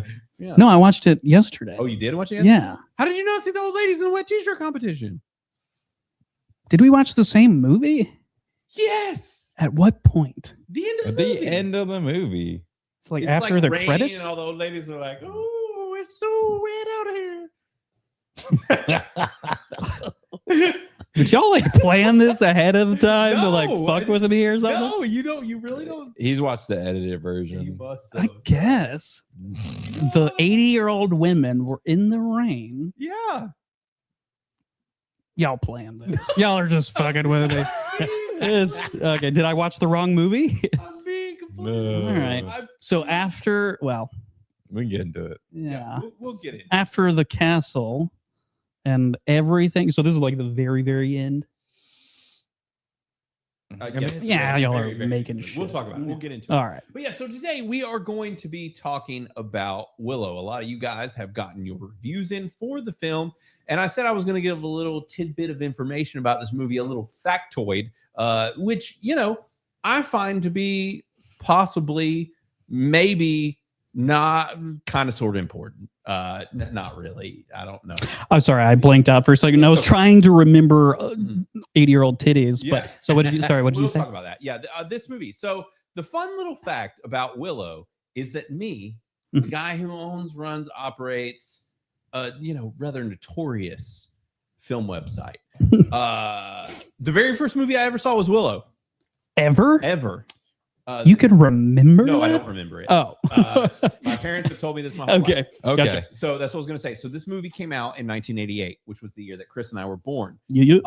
This came out several months after we were born, and my parents brought me to the movies as an infant. Gotcha. So this Very was, cool. Notoriously my first film. My parents have talked about it for years. Yeah. And apparently they faced me towards the screen, I guess, during the movie, and took me to the movie theater to watch Willow. And so basically, this was the first movie I ever witnessed, and I apparently sat completely silent through the whole thing. So I don't know if I was actually watching it. That makes sense. Yeah. Oh, so am I getting quieter, Dixie? It might be me. I'm getting quieter if I'm moving away from the mic. I'll get closer on it. But yeah, so this is the first film that I've ever seen. But the funny thing is, I have not seen it not only since I was an adult, but I didn't remember this movie at all. Oh, I don't even know if I have seen this film as a kid. Wow. To that point, I don't remember anything about it. I might as well have been seeing this for the first time. That's great. So yeah, it was actually really interesting. Now, currently, if you see on Criticless, our audience score by 30 voters is an 85%. So currently sitting at an 85, and we will get to y'all's reviews in a little bit. But what I did want to do, I'm going to pull this up. I was going to mute it. I don't want to catch this. Everybody's getting in trouble. I thought about talking about today. I don't know if either of y'all have seen it. But today they released a trailer for Spider Noir. Oh, okay. Which is the new Spider-Man show. Yeah, I haven't seen screenshots. Yeah, I haven't seen the trailer, but heard that it was out. Watch the black and white trailer. All I'll say is I'm excited because they let him go full cage. Oh, nice. So let Cage go full cage. I really just want to watch the whole thing in black and white. Oh, yeah. I have no interest in watching it in the darker tones. Right. I want to see both versions, honestly. but the black and white just looks great. And if there's any bad CGI, black and white will cover it up. It helps. There's that. It will help. Yeah. Didn't help in Sky Captain of Tomorrow or whatever. But That wasn't even Well, black and white. that was like so much sepia CGI. or whatever. That it was is. so much CGI, Yeah. though. So long story short, though, we have watched Willow. This was essentially my first time seeing it, even though it was the first movie I ever saw. I did not really know exactly what to expect. I just knew high fantasy. That's all I knew. Yeah. And that's kind of it. Now, this is one of your more, like, you love this film. I do. Yeah, it's a classic. I mean, yes. I'll just say yes. Yep. And I will also say, just to put this out there, so we're politically correct. They're not little people. Right. They're dwarves. They have disproportionate body. What we call them now is we don't. Well, that's just specifically whenever you have a disproportionate, like I would say body size things. Then. Warwick David's hands. That's what I'm saying. Are fucking huge. Yeah, in comparison. Or the regular hands, right? And it's attached to a small body. So small. He has regular hands on a small person's body. Mm-hmm. Yeah, it's wild. Yeah. Like I was impressed. I was like, bro has got some huge hands. Yeah. So that's either discouraging for him or. He's packing heat. You know what I'm saying? Yeah. He could be a tripod. He could be a full-blown tripod. I believe it. His hands are massive. Yeah. I didn't remember that being the case, and I was just like, look at them hands. Yeah. So, but we are not going to talk about, because I've never seen it, and I've heard nothing but bad things, but they did bring Willow back. And the TV show? Yeah. And it was apparently so bad that they fully removed it from Disney+.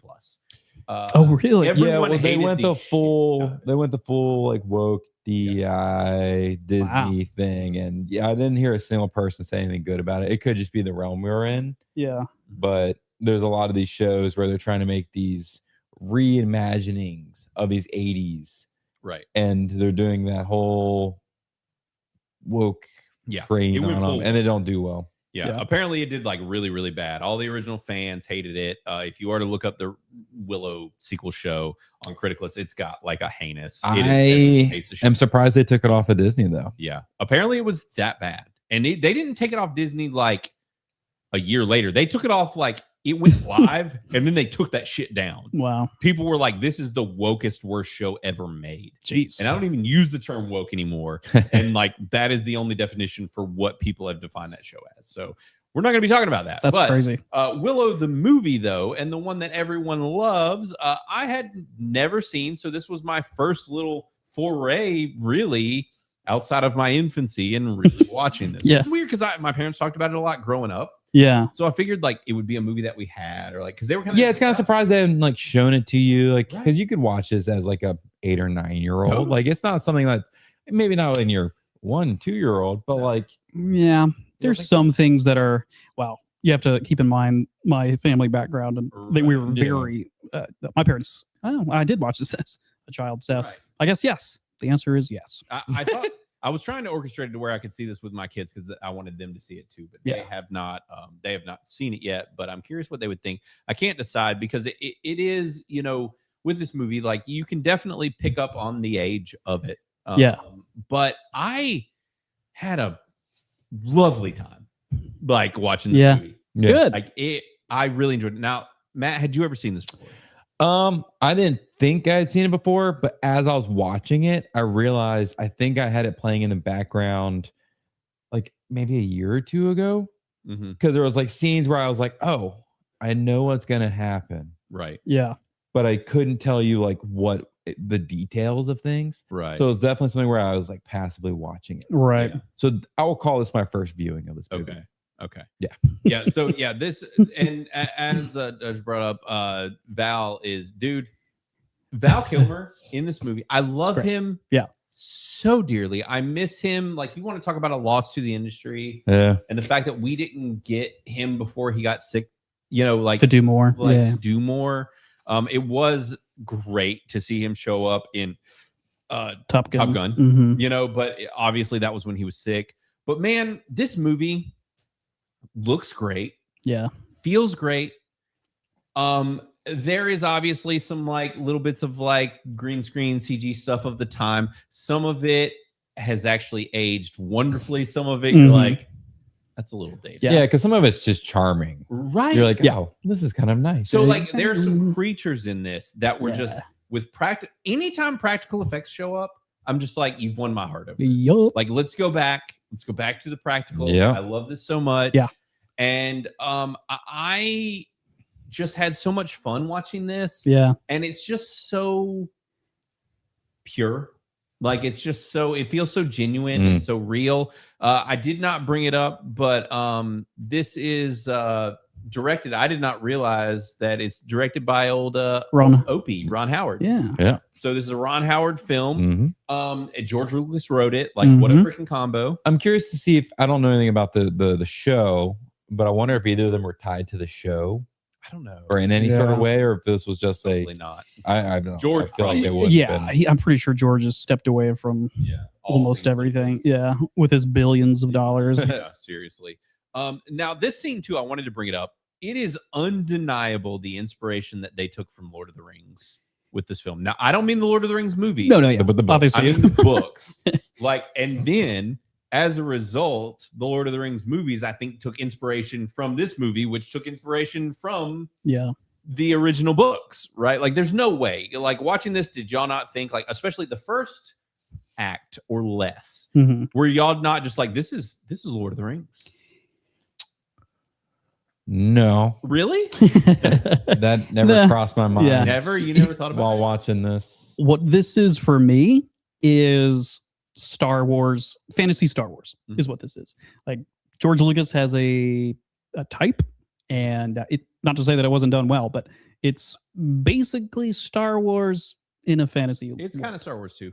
But like in the beginning, you got all of these dwarves going on this quest. They're like the hobbits. Sure. Right. They're going off. They're in a squad. They're kind of like the Fellowship.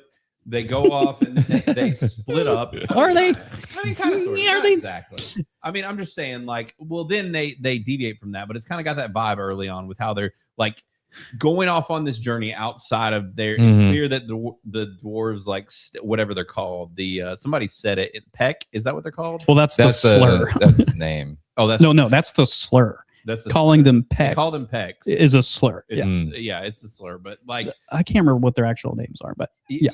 I don't know. So like their race, whatever it is, you know, they go off on this journey. It's very much like the hobbits leaving the Shire. Like it had that vibe. And then, you know, them encountering Mad Mardigan, and you know, it very much kind of felt like the hobbits encountering Stryker, and it has that vibe. Now, the interesting thing here in this movie, I don't know if y'all catch it.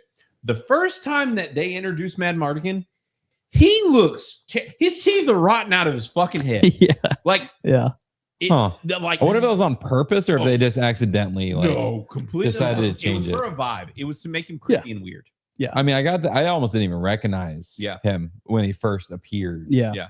And I was just like, oh, that looks like Val Kilmer. Right. But I don't know. It doesn't really look like Right, him. because they made him look like shit in this Yeah. movie. And I do want to pull up really quick. I see Zwanny got a Hey. member. Welcome to the cult. Welcome. Thank you. So, Thank you. Welcome to the channel. Glad to have you in here. And yeah, so they make Val look like shit, right? Yeah. And I'm like, oh my god, are they gonna make Val Kilmer, like this handsome Evil. stud of a man, look like dog shit this whole movie? Right. And then they didn't. Like, so you'll like in the beginning, like his teeth are all rotted out. Yeah. It just kind of looks like shit. And like then it just kind of goes away. Well, the next day. Yeah, the next day. You see him, he's got a cloth and Oh, he's is been he? wiping He's his picking teeth. and Yeah, stuff? yeah. Okay, Yeah, cool. so he was cleaning it off with a rag. Right.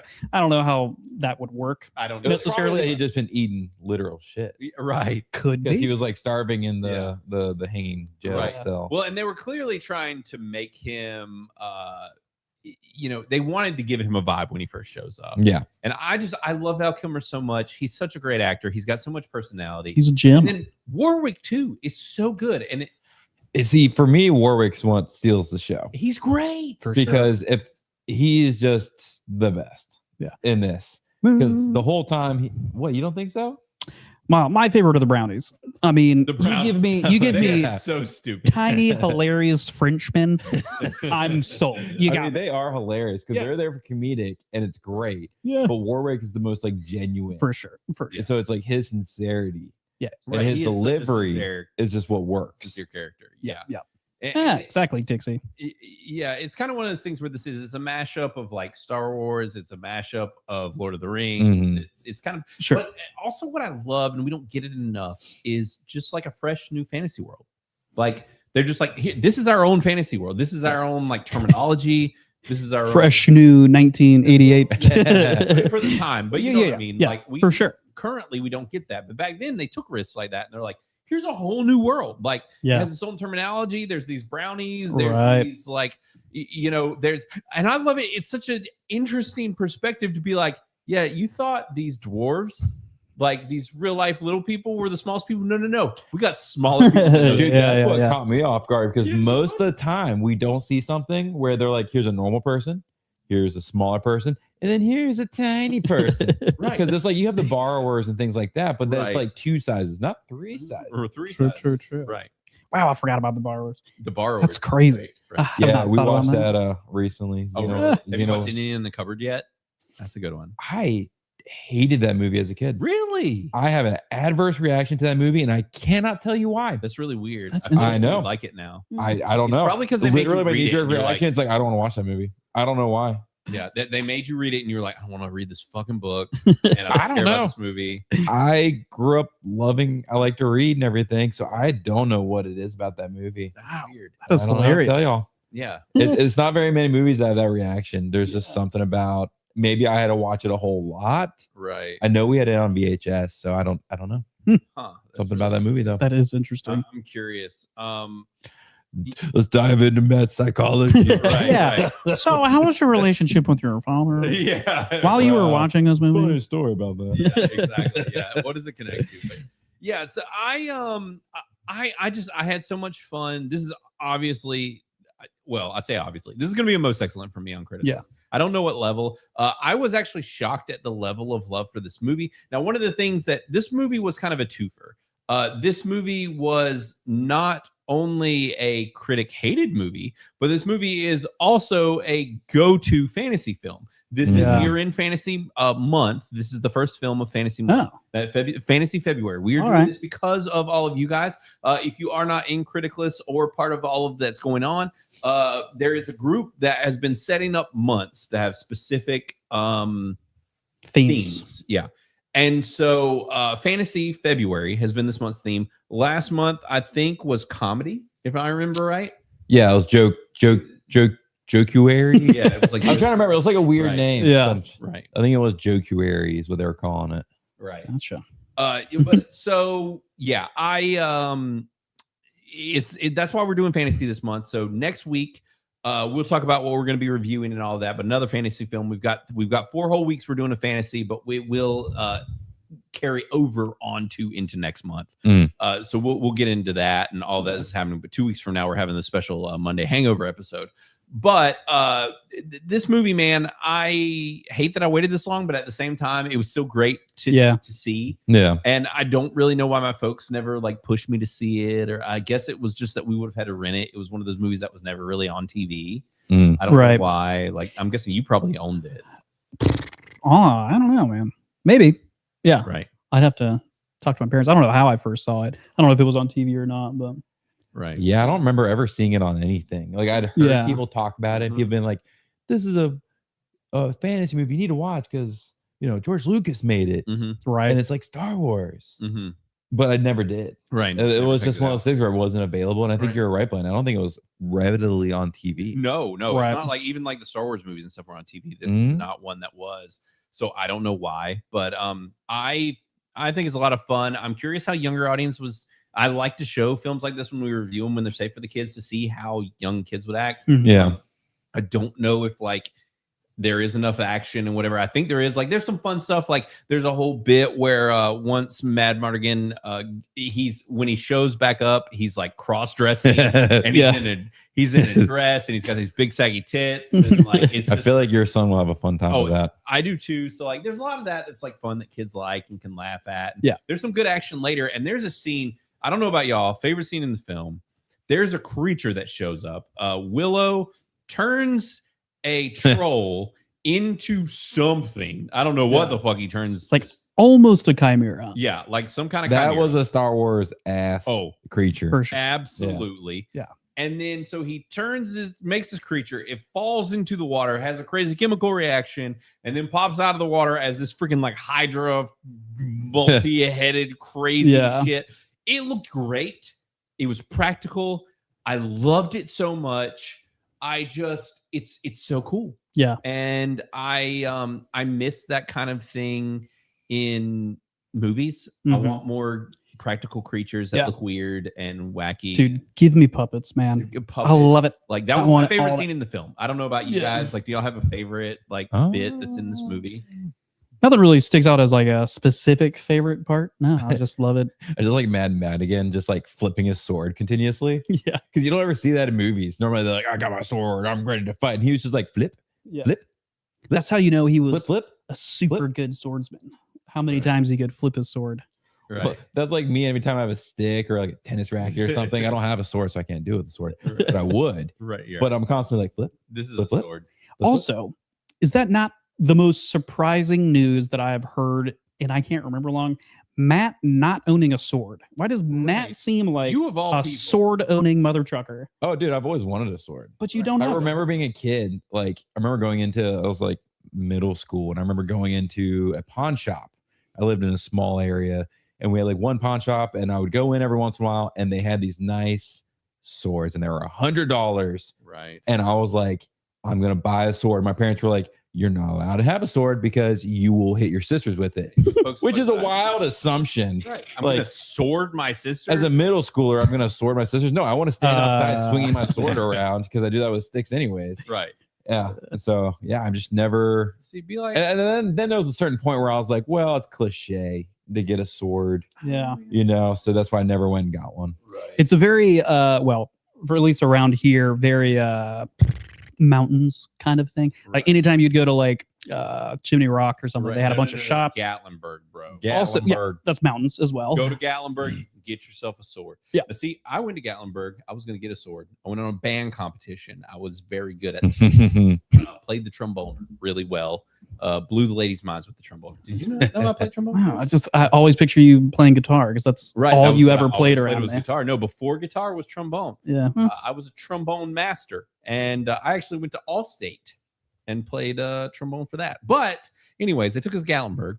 You are good blowing, so makes sense. I'm a blowhard. You know, if anybody knows anything about me, is that I'm a blowhard.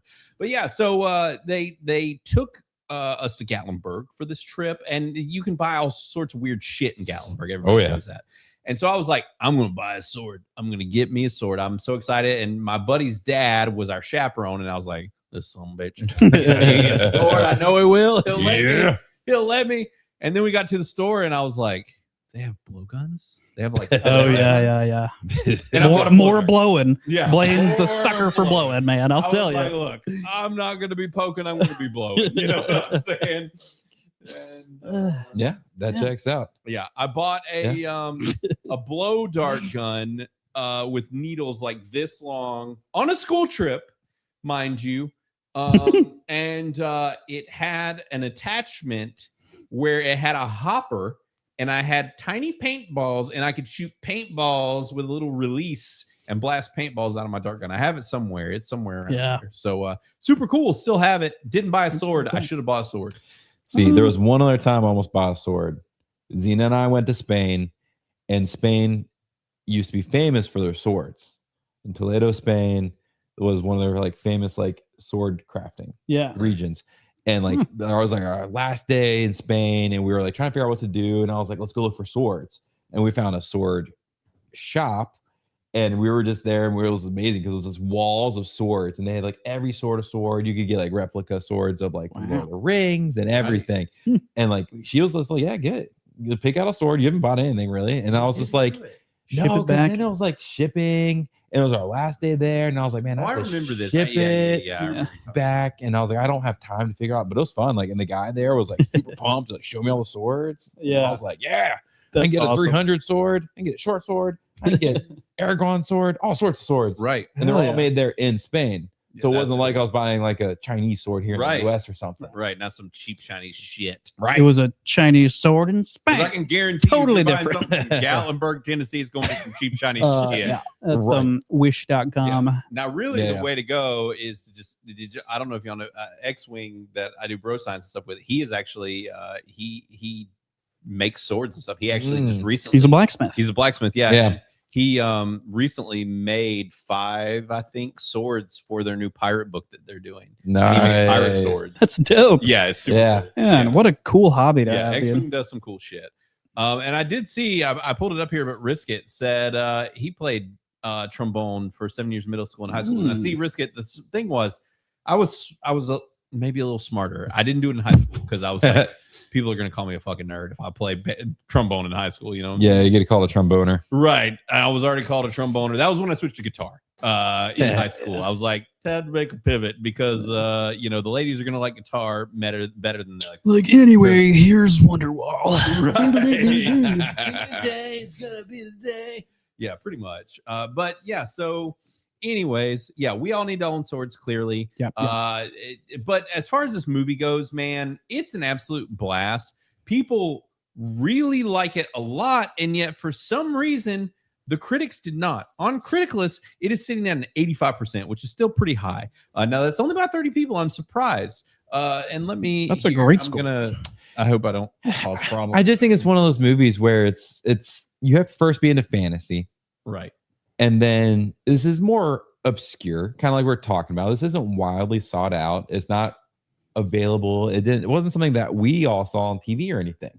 Right. So I think that kind of all detracts from the popularity of this movie because I don't really know what would make this movie like not an attractive movie to people. Right. Like what is there not to like? Especially in 1988. Like, what else are you comparing this to fantasy wise? Or maybe even probably isn't a comparison, but right. Yeah. And what I want to do before we get to dig in anymore, we've had some supers come through that I did not see come through. Man, they've been slinging through. Quite a few come through.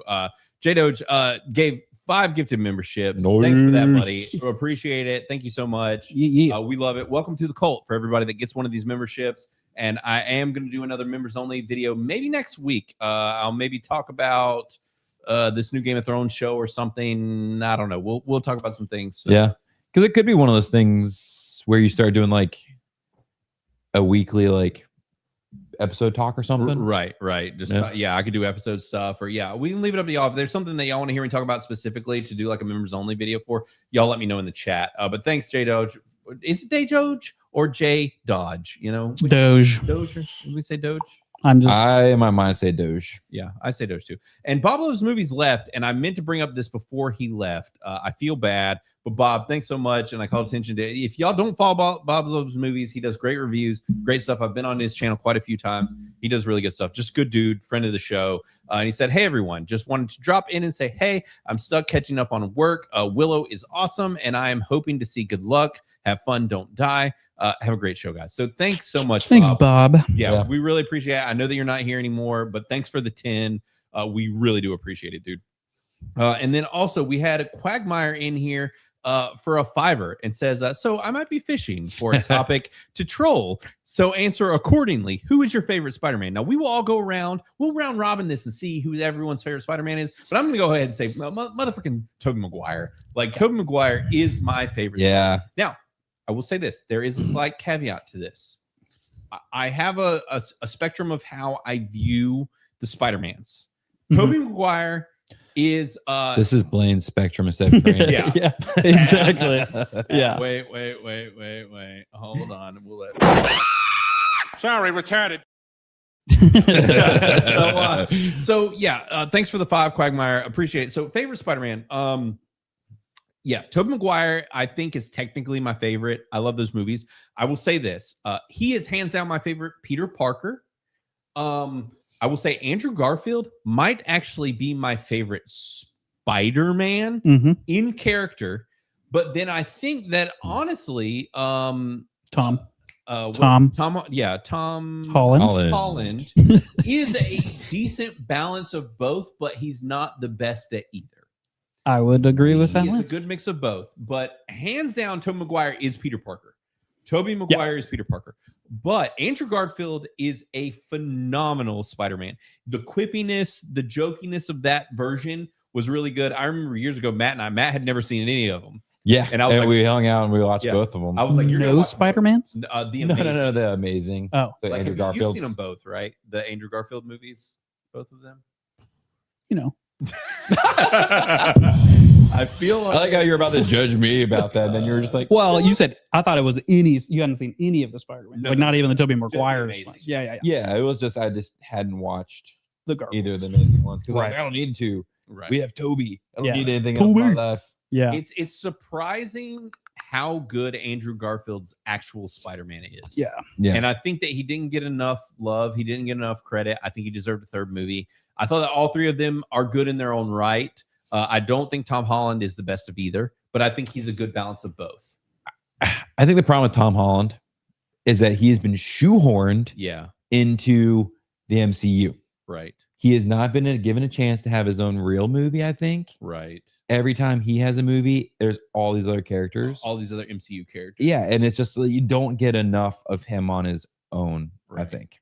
So I am curious to see where Quagmire sits with all of this, Quagmire, and to see if we're I haven't given you something to harass me on, but yeah, I that is a good question though. Is asking about Spider-Man. I am so you want to ask about like superheroes and like me being like Spider-Man's my boy. Like, all right, hold on, I'm not on the screen. Hold on. That's what we're talking about. That's how we're bringing in. There's Spider-Man. Bringing in the views. Right here on the front of my shin. He is my number one. Next is Wolverine. He's over here. Kind of hard to see. Old man Wolverine. Yeah, old man Wolverine. Well, he's not full old man Logan, but he's getting there. Yeah, he's getting there. But anyways, yeah, maybe I'll show off my leg sleeve sometime. But yeah, I'm a huge Spider-Man fan. But also, I did want to bring up, we've got a few more supers in here. I wanted to mention Caveat Ties says, Wino, get mad a sword. So yeah. There you go. Wino, get mad a sword. I think swords are very personal and they should be picked out on their own. Yeah, Oh, right. man. It's really, I just need to go like Find their owner. I know. All right. Gotta go find it in a lake or something. Be a lady of the lake. Find it in a lake. Yeah, as one finds a sword, it's in a lake.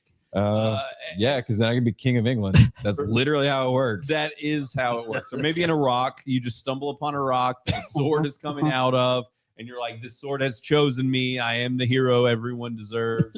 Exactly. Look, makes sense. Old women lying in ponds distributing swords Yeah. is no basis for a system of government. I Let's disagree. just I think that's put that- exactly what we need in this day and age because we can't trust the government Mm-hmm. to make these decisions. We need a singular true. lady in a lake. Right. There That's should be magical. more men stumbling into swords these days. We're really Exactly. we've been done a disservice. Yeah. Mm-hmm. So that makes sense, Matt. I'm picking up what you're putting down. Now, Quagmire Thank you. for Fiverr says owning a sword as an American is like using Morse code when you have access to a phone. You know, this is a brilliant. Yeah, you just do it because it's cool. Okay. Right. Like, bro, spot on. The reason I don't have a sword is because there's probably any drawer in this room that you could open. There's probably a gun in it. Well, it's going funny 'cause into you my have like a cars. hatchet over your shoulder. Right. There's a hatchet. Right. There's two guns above. Three guns. Three guns above my head. So Yeah, 3 guns and a hatchet. Yeah. Yeah. Three guns, yeah. Nobody's. I'd coming watch in that show. 3 guns and a hatchet. I would. Well, actually, I thought about the joke while watching this movie. They should call it like a dwarf, a full-grown man, and a baby. Like, that should be the. That should be. Doesn't roll off the of a tongue, joke. but you know, Listen, you it's know, still a great name. roll off whose tongue? You know what I'm saying? Rolls off my tongue just fine. You know, you just gotta have the good tongue for it. You know what I'm saying? What I'm saying? Yeah. Picking up what I'm Yeah. yeah. I know So, what you're thanks for the Fiverr, Quagmire, and I agree. That is pretty much like doing that. And I see Life on Marshmallows. Marshmallows. A 5 gifted Criticless cast memberships. Thank you very much, Marshmallow. Thank you. Welcome to the cult, everyone. That's 10 gifted memberships today. I'm going to get a membership bumper. Listen, all of these super chats just really makes me think about something. Now, we ought to play this. By the time I pay my developers, the lab rats, it's a wash. Well, why you do it then? Cause I'm selfless.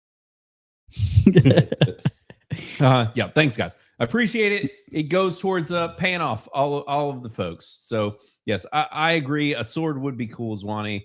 But yeah, it's not wrong. I mean, we got gats around here, Yeah. It's not about. It's not about protecting yourself. Right. Nobody is out here except neckbeards like practicing with swords. It's about aura farming. That's what it is. Right. There. Yeah, because if I had a sword, I'd probably get like 2 short swords and you see me in the front yard swinging them all the time. Right. Having 2 swords would be pretty cool too. Right. Yeah. I don't know that. I chop your leg off. Are you like a broadsword guy? Are you like a regular sword guy? Or are you a sword? So I think I'm more of like a regular sword. Like I picked up a I want to be a Regular mobile. sword, regular or sword. a shorter sword. Yeah. Like, is It there a would be name for a mobile. regular sword? Like it's just a There's short name sword for every sword. I don't. long sword. There's what bastards, katanas, right, samurais. Well, none of us can have an Asian sword. Let's be straight. Well, that's another thing, though. I'm The other thing is, though, like when I think of like people owning swords, my first thought is like, oh, neck beards. 100%. They gave it a bad The rap. one thing is like, I'm not a neck beard. I don't think I'm a neck beard anyway. It's okay. I guess you can't proclaim you're not a neck beard. Matt's like, I work really hard. Trim this, okay, people. Matt's like, I'm working so hard to get away from this identity. Like, I really try and shave it. Oh, God. So, and as Risket said, yeah, I agree. You know, you could have both, best of both worlds, which is bayonet. Yeah. You know, you could have a sword, right? And like, I want like a katana on a gun. You know? I want a cane sword. A cane. Every time yeah. I go out Classy. to it is, but every time I go antiquing with Xena, I'm hunting. You're pulling an weapons. olive. I look at every cane. I'm like, is there one in here? Like, show me the money, because then I would be bombed. How many canes have you broken in? Just pull off the top of it. I'm just like gently. You gonna come par for me? Sword Does it rattle? Right. Yeah. I mean, you should check every cane you handle to see if it's a sword. Yeah, exactly. That's why I go antiquing. Is that and like if I want to find other weapons? Like I found this halberd once and it was amazing. It was like 9 feet tall. Right. They wanted like $400 for it, but it was like a legit halberd, and I was like, "This is awesome." And I like waved it around a little bit, and Zena was like, "Put it back." Yeah. No, you would not get that.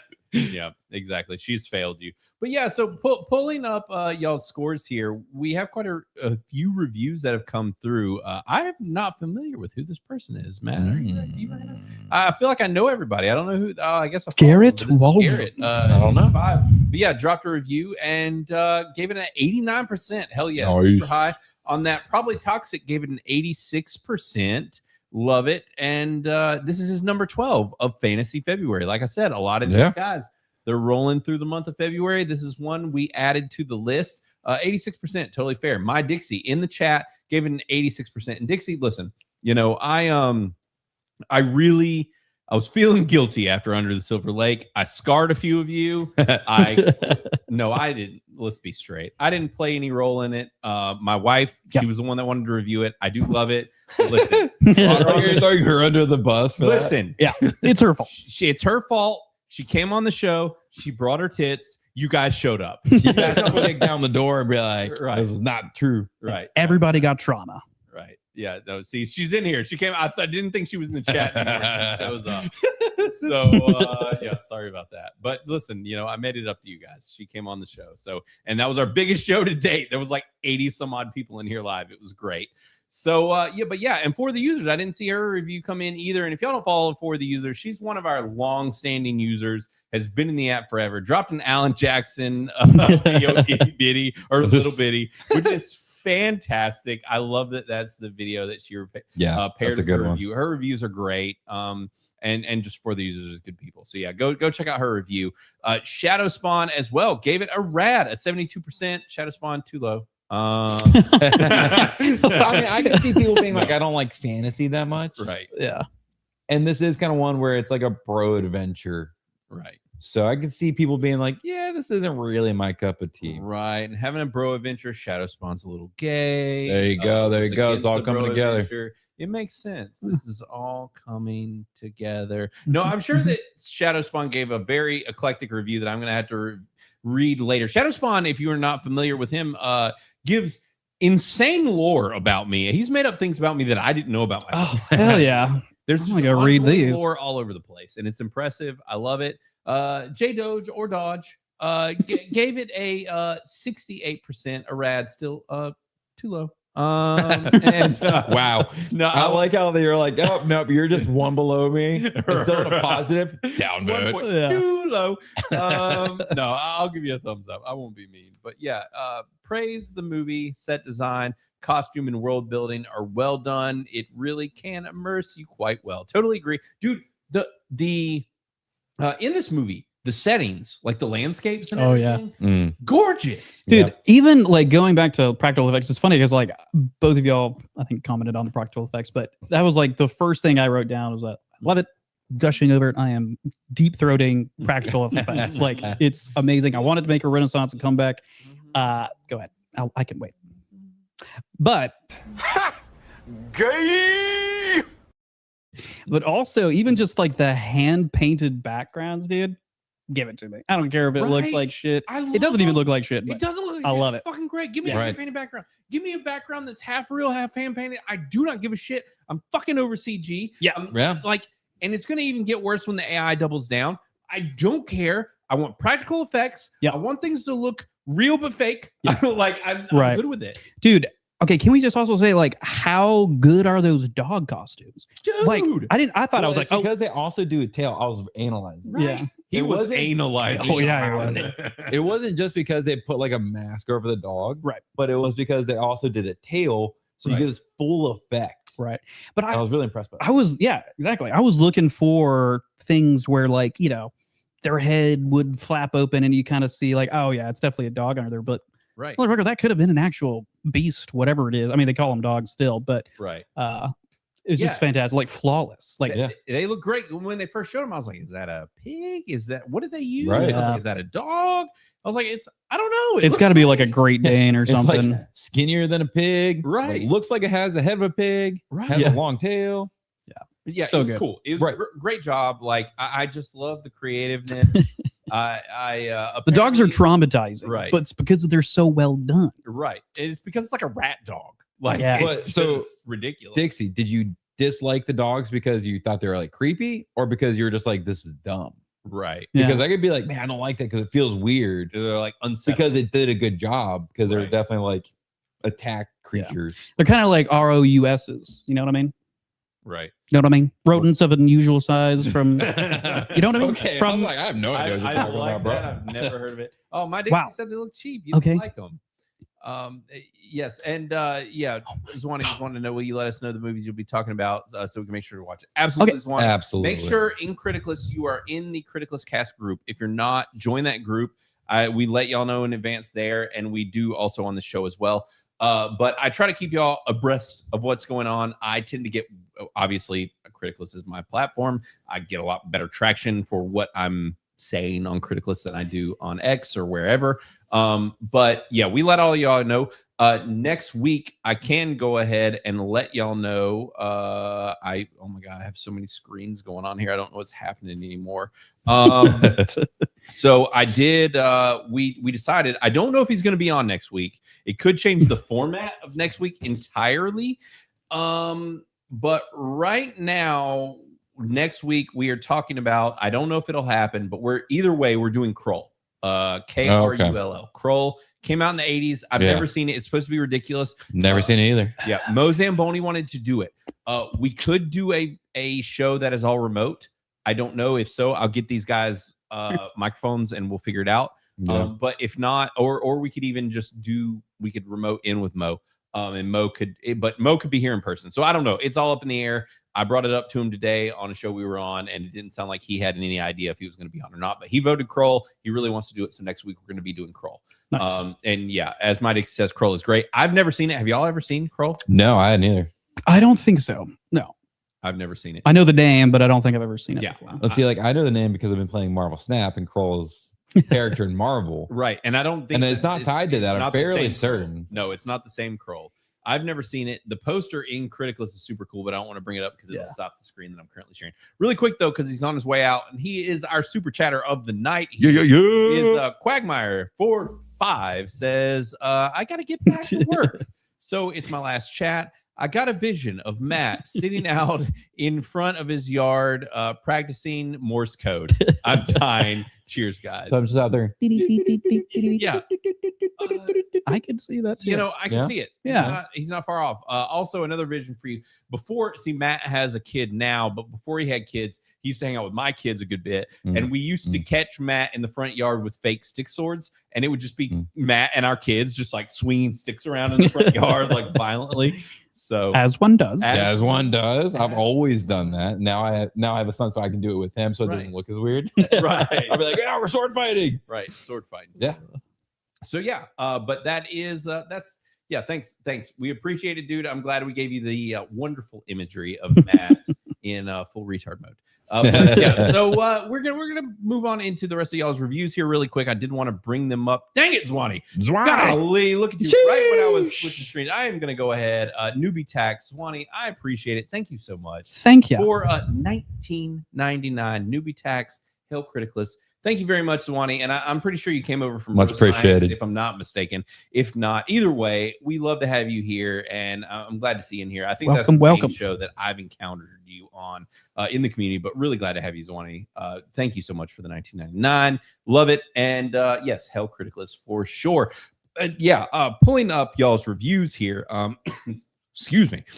But yeah, so we got J Doge, brought him up. Retro Roy also gave it an 80%, said fantasy cult classic, and agree. That's the interesting thing about this is it is really a cult classic where, like, I don't know why. I don't get why the critics didn't like this. Like, do y'all have any idea, like, why the critics would not like this movie?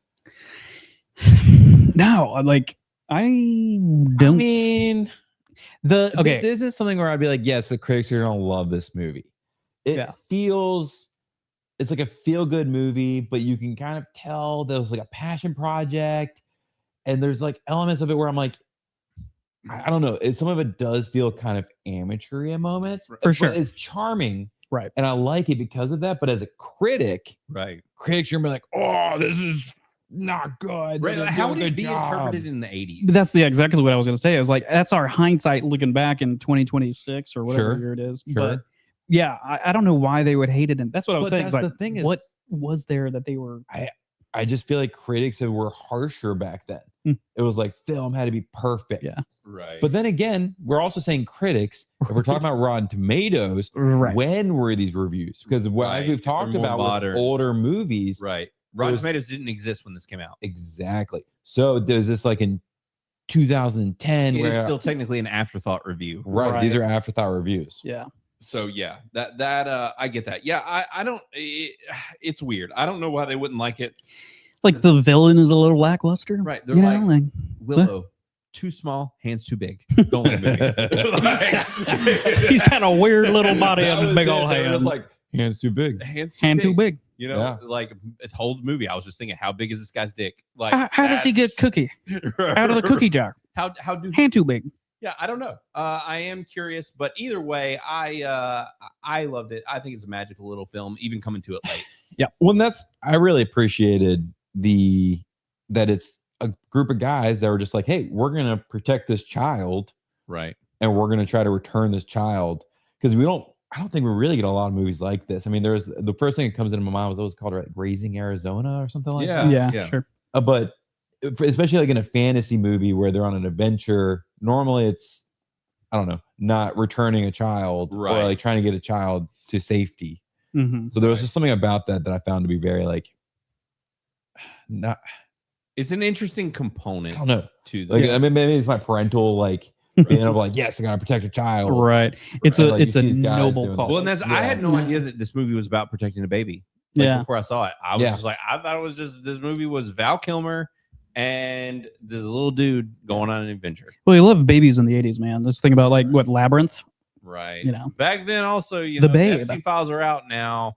Yeah. Sacrificing babies, you know. Right. This was like the counter to it. Right. Hey, you need to protect all the babies. Right. You need to let everyone know, by the way, they're doing this in real life. Yeah. Maybe that's what Willow is really about. I love Bob Rogers. He dropped his review, given it 80%, and he's been uploading his crazy AI. Started making these like 7-second AI videos. Yeah, I'm sorry, Bob. I hate them.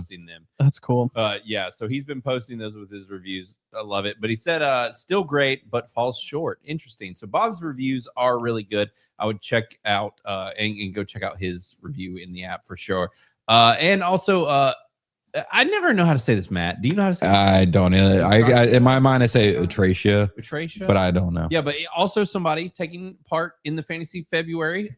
This is his 9th film, and appreciated it. Gave it a rad, 72%. I'll be nice. Won't say too low. Won't downvote you. But, and also Still Leg. Give it 100%. You know, when Still Leg loves something, he loves it. Loves it. Still Leg. I love that you love things. Gave it 100%.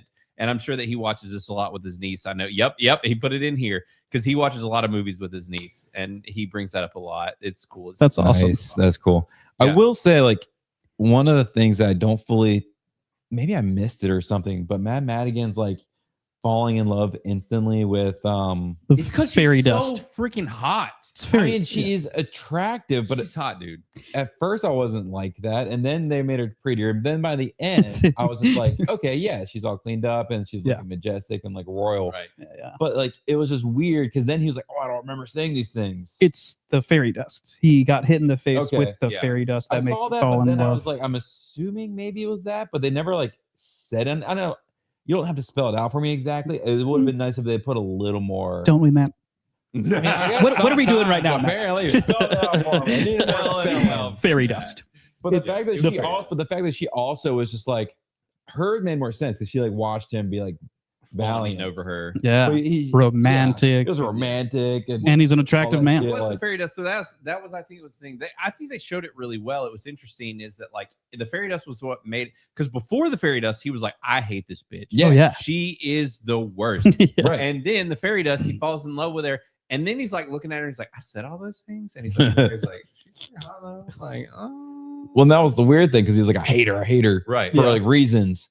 And then it was just like, actually, she's just beautiful, and that's it. But she fell in love with who he actually like was because he was being heroic and like Right. being a good guy. And then I guess that's when he really fell for her because then she traded sides. The best part about all of this is that your wife just put you on blast. Yeah. Really? Everyone. She said you weren't paying attention to this movie.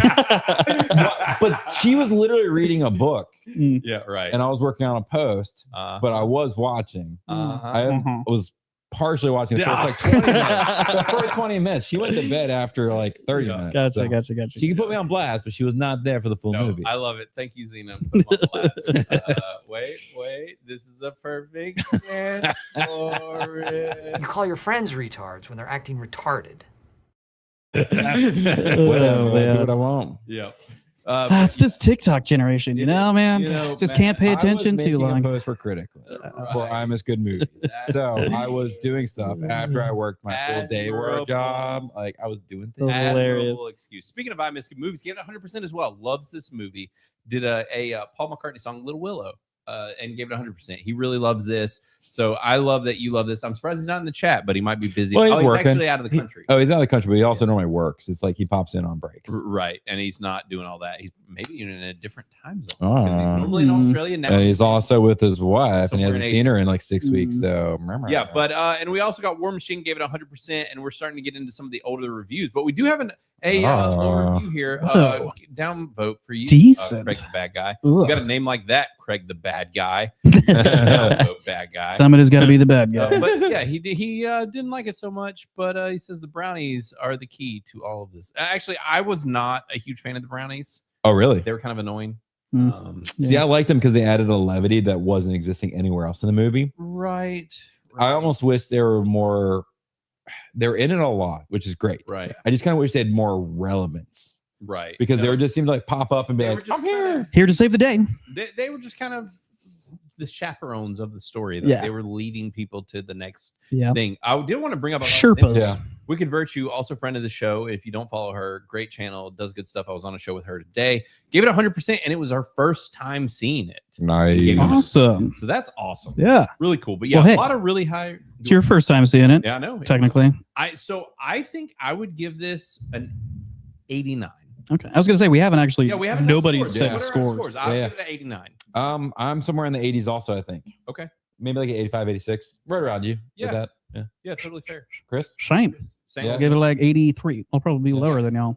This movie is so good. I don't know if my wife, she's in the chat. I don't know if she's seen it. Like, this is a great movie. Willow is great. Yeah. Like, it's one of those, I see why people are nostalgic about it. Yeah. Like, dude, Well, especially it makes you want for a different time. They don't make movies like this anymore. They try to jam too much in these movies, and this movie has a lot going on, but it also feels like it's time to breathe. Right. There's time just to enjoy the scenery and like the casting and the actors just doing their thing. Mm-hmm.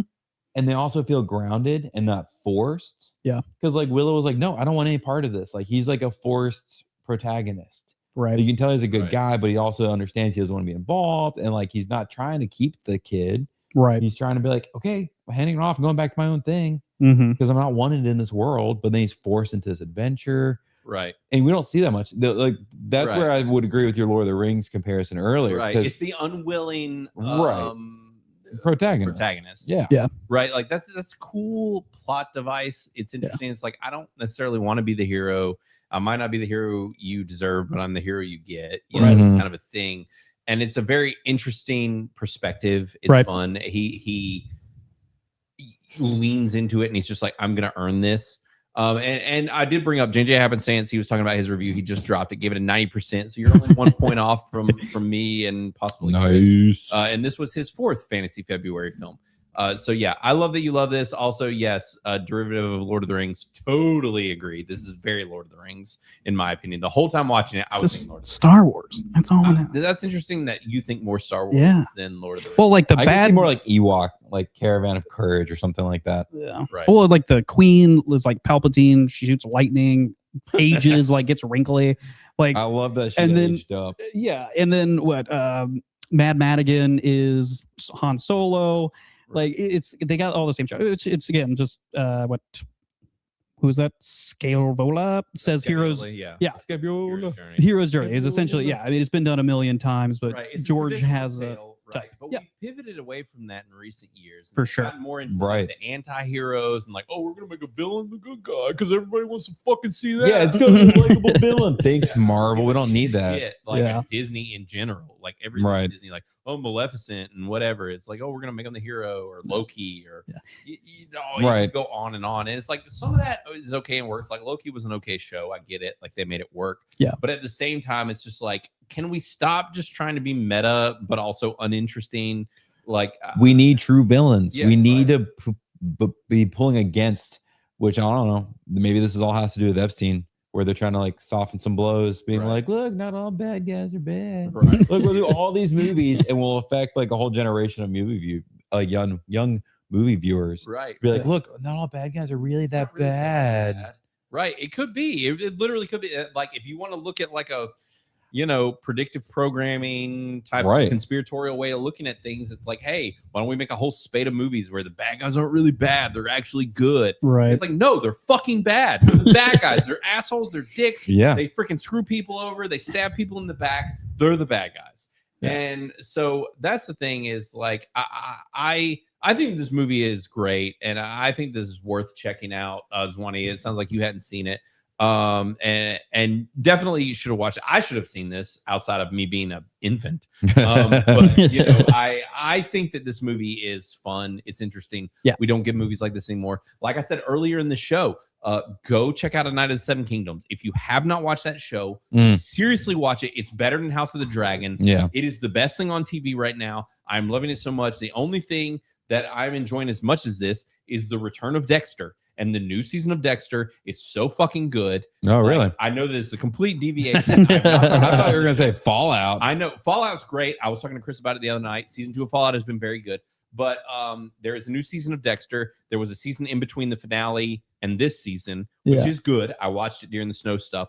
But if you were a Dexter fan from back when, the new season, actually, speaking of dwarfs and little people, Peter Dinklage is in the new season of Dexter, along with a shit ton of other famous people. The new season of Dexter is so damn good. It's on Paramount Plus. When does this take place in Dexter's timeline? After his second death. All right, that doesn't mean anything to me. Then. Right. No, it's after the finale of the reboot. It follows him and his son. Okay. It is so good. Yeah. There's a shit ton of famous people in it. It takes place in New York. It is back to like old school Dexter. It's very good. But like I said, as far as good things on TV right now, like A Night of the Seven Kingdoms and fantasy and all of that is so good.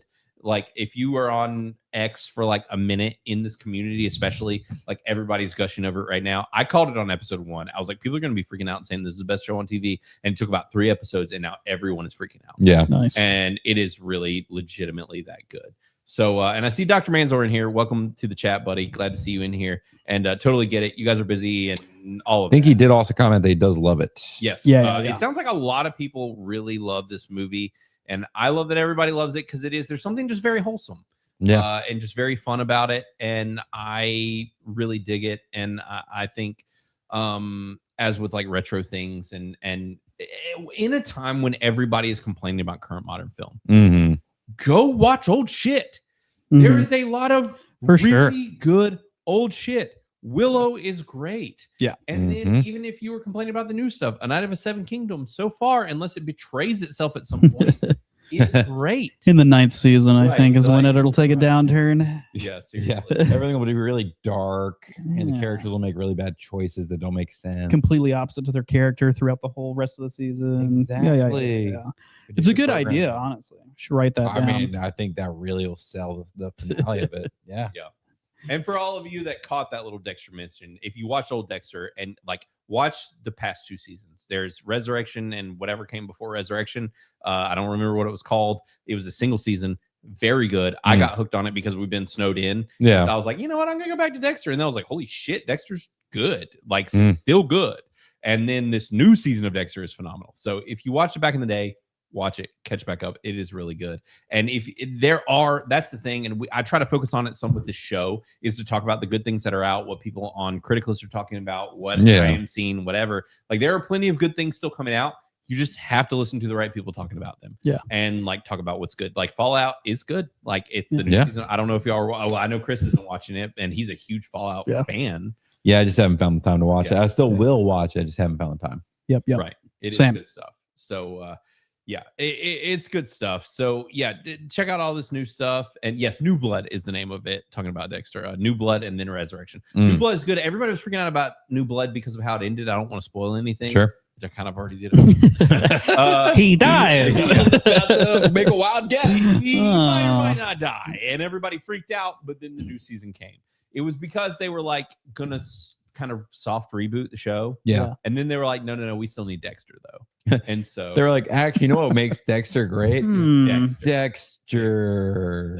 Funny how that works. Yeah, believe it or not. But actually his son is great and it's a cool component. I like it. Yeah. So, is his son like touched like he is? Like kind of. Yeah. But not quite. That's what the whole New Blood is about. Yeah. It's about if his son is like him. And then the new season is about how they're different. Gotcha. So, yeah, it's very good. I want more Dexter. There are so many cameos in the new season. It's fucking wild. Like I was telling Chris about it actually just the other day when we went and saw the other movie, but it's like Peter Dinklage is in it. Freaking David Desmalchin or however you say his name is in it. Freaking Kristen Ritter who plays Jessica Jones is in it. There are so many fucking people in this new season. Is wild. Like they pulled out all the stops and they're like Dexter's back. So it's really good. Nice. But as a full deviation, and I see some of our other Crit Club members are in there. I see you, Key, in here as well. Glad to see you in here. And yeah, Harrison is like a little bit annoying in New Blood. He always looks like he's about to cry. It's kind of weird. That the son? It's his son. Okay. Yeah, so, but anyways, off of Dexter talk. Willow's great. Check out Willow. All of y'all drop your reviews if you haven't dropped them yet. To everybody who's not joined in on the Crit Club in Criticless, do that. We love it when y'all do that. Join Crit Club because that's what helps fund Criticless, keeps this all alive. We aren't just the YouTube, the channel, all of this. We are the website, the app. That is mostly what we are. I never expected to be doing this and leaning harder into this. And these guys have helped us out a ton in doing this show. Thanks, guys. To me. Carrying this on for... We've only been doing this for 5-6 years at this right, point between like- the podcast and then the... That's right. We started... Holy moly. Criticless Cast used to be called Critically Aroused back in 2022. I still love that name. I know, think it was Critically great. Aroused is still so Critically funny. Aroused is a really good name. Maybe we'll make another show called Critically Aroused at some point. It'll be nothing but porn reviews. Everybody will love it. Chris will headline it. Hell yeah. And he'll just review like whatever random porns happen to appear in our database. He'll be like, I'm checking this one out this week. It's about a genie. It's called Genie with a Weenie. Hell yeah. What I'll do is because I don't watch most of our movies on pirate sites. Yeah. Who would do that? No, nobody. watch. I often, in searching on these sites, find like parodies of the movies that we actually want. Right. So that would be. That would So be I'll just do like whatever we're reviewing. I'll do the porn parody of the porn movie we're version, reviewing. like the porn version. It's midget porn. Like obviously. Obviously. Willow. Yeah. Like, and so maybe that's the thing is every week, you know, Chris does like the critically aroused version of the porn version of whatever movie. Oh man. Yeah. So speaking of movies that we are reviewing, I do need to pull it up. I want to go to my lists here. Let's see here. What is happening with what I am displaying? I have no idea what's going on anymore. So I did the most watched high fantasy films, and then I criticated fantasy films. So in here is Krull. Krull is a criticated fantasy film. It has 35% on Rotten Tomatoes. That's what and we're going to it's be reviewing next week. on Prime. So it is on Prime and Tubi. It is on Tubi. So that was one of the big things, and it's on Roku. So it is free at least 2 places. Yep. Now, like I said, Mo Zamboni said he wanted to review this. He said he wanted to do it in-house. I don't know if that's actually going to happen, but he said he wanted that too. If it doesn't happen, maybe we will phone him in, and I will set this up so that we can bring in a call and we phone can a friend. Yeah, we can phone him in. If not, then we will figure it out. Maybe it'll just be the 3 of us either way. But Mo wanted us to do it, so we're doing Krull. I've never seen it. These guys have never seen it. It'll be fun to do. So a lot of you guys like it, and it is a dope poster. Yeah, it's a really good poster. I really like the poster. This That'd be a movie- metal T-shirt, Right. For The sure. movie is apparently really weird. I have never seen it before. Like wait, don't play the trailer. I don't, None of us have, but it's super Close my sci-fi eyes. from the time period that it comes out in. I don't want to show too much, but just to give you a little teaser here. There's some glowing penars apparently, like just this dude's face. That's got Chris excited. This is gonna be weird. It's gonna be retro. I've heard good things. It came out in 1983. It's a sci-fi fantasy film. So yeah, that's what we're doing next week. So we're riding the line. So Maester P also in the chat here says, so what is it, Krull and Masters of the Universe? So actually, to answer that question, the plan right now is Krull for next week. That would be week 2. Week 3 might or might not be Masters of the Universe. Where you're going to do Masters of the Universe at some point. You guys might not be on this show. I will let y'all know. That might be the Bro Science episode. No worries. So we're talking about, but if I don't get a Bro Science episode, then y'all will be on. I'll let you know. All right. So, but the goal is for Masters of the Universe to be the Bro Science episode. And my goal here, if I can swing things, is to get Dan Vask on. Ooh. That's my goal. Dan That'd be Vask. cool. Dan Vask, real life celebrity Dan Vask, Hmm. friend of the show, and I might be able to bring him in for not for Masters of the Universe. Actually, Masters of the Universe will be the following week. The last week is actually not to do Masters of the Universe, but Conan. I was literally going to ask if we were going to watch. I that. want to do Hell Conan. Yeah, and that's I a cool movie. want to bring in Dan. I want to bring in the Bro Science guys and have a full Bro Science episode. That's my goal for the last week of the month.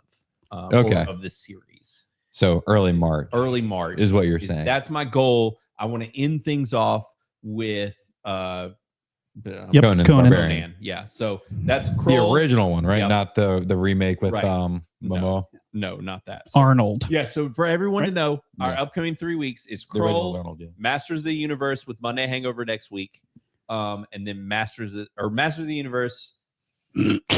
Brain party. No, I lied. I've lied about all of this. No one trusts anything I've ever said. Holy moly. No one trusts me at all. You sound like me now. I am lying. Next week is Masters of the Universe, guys. Holy shit. Next week is Masters of the Universe. I am sorry. Update my notes. Following week is Krull. And am I right about this? All right. Bro, I'm just going to wait. We're taking this offline. Yeah. We're taking All this right. Just offline. know that those are the 3 movies that we're going to be doing at some point. Watch them all and we'll surprise you. Watch them all all right 3 now. movies. Watch them all right now, people. Yeah, no, now I need to look it up. I'm so confused. I'm lost on the dates. No, I think it actually is next week. Next week. Next week. Next week, Next one more week. people. Next week. Next week Next week. is gonna be Masters of the Universe. Gonna The be. following week is Krull. It might be us. It might be us with Moses and Boney. It might Okay. be in person. I don't know. Okay. So next week, these guys are not going to be on the show. It's going to be the Monday Hangover crew. So come for that On our show, on this channel. Yeah, that's it. Yeah, right. Live on Marshmallows. Yeah, exactly. Listen, all right. Please. Listen, just to give some. All right, look, this was full, and it's only been me drinking it. So it's 30 minutes past. Listen, yeah, we're 30 minutes past. We've gone off the rails. I don't know what's happening anymore, but we will be doing Masters of the Universe with Monday Hangover. We'll be doing Kroll with these guys. We'll be doing hopefully Conan at the end of all of this. Okay. With Bro Science and maybe Dan Bask. We'll see. And don't trust any of that because it could be wrong. But possibly. And, will I make it on the G&G cruise? Have they announced that? Have they said that that's happening? Interesting, Swanee. I cannot comment on this because I don't know if this is a joke. I don't know if the answer, if it's happening, then yes, I'll say that. If you're making this up, then that's not real and it's not happening. I don't know what you're talking about. Oh my god, that was a great. If that was a troll, it was very well done. Because just let's keep confusing Blaine. Yeah, I don't know what's happening. I don't know if it's real. I was like, I don't know if this is real or not, but if it is real, I'd definitely go with it. I don't know. But maybe. I cannot confirm or deny anything. There may or may not be a cruise. I don't know. I do see a $5 from JJ Havin saying, says, thanks for everything, but great planning, bro. Listen. Hey, this is the first time he's planned anything out for this. We normally do it like 1 week at a time, okay? So 3 weeks is a big jump. Y'all got to understand, I'm not used to planning this far out. This shit's going off the rails because I'm lucky to plan 1 week in advance, more or less 3 weeks in advance. Yeah. This is a lot to manage. And you think I'm going to remember any of this? Chris is all not right. gonna You're just going to have to text me. Yeah. I've written it in my notes, but it's probably going to be wrong because this is a clusterfuck. Because we haven't been told the right thing yet. Yeah, exactly. Right. Xena did a nice summary of what she believes, what we believe is the correct answer. Did she in here in the chat? Somewhere. Yeah, it's down towards the I bottom. see it. Yes. Master of the Universe, Bro Science, Kroll, and Conan. Yes and no. Master of the Universe will actually be Monday Hangover. Wow, Kroll, Xena. Yes. Conan, Bro Science. So close enough. Yes. No, not close at all. Drinking rum on the poop deck. Yes. Yes. Grimdark. Yes. We are drinking rum. This is the beverage of choice for this show. Who's we? So, well, just me. I'm the only one drinking it. Chris is drinking water, which he's allergic to. So, yeah. But that's gonna be it, guys. We're going off the rails, and I see y'all just dipping out. Everybody running smart. Walk out of here. Yeah. This guy does not know what he's talking about. So, yeah, it's been fun. But really, guys, hold on. Oh, yeah. We got to put our Everybody headphones on needs for to this. save Oh, shit. Y'all, this is really important. Put All your right. headphones on. People dipped out. We lost 2 more people already. So these guys have not seen this, but we have a new bumper for this show. We have a segment at the end of the show. It's called Send-Off Songs, but things have changed a little bit. Things have moved around. These guys don't know. They're not aware. They haven't seen the bumper. They don't know what's happening on the show, but we send off you guys with a song from each of us every week, and there is a new song. Wiener, wiener, wiener, wiener, wiener, wiener, wiener.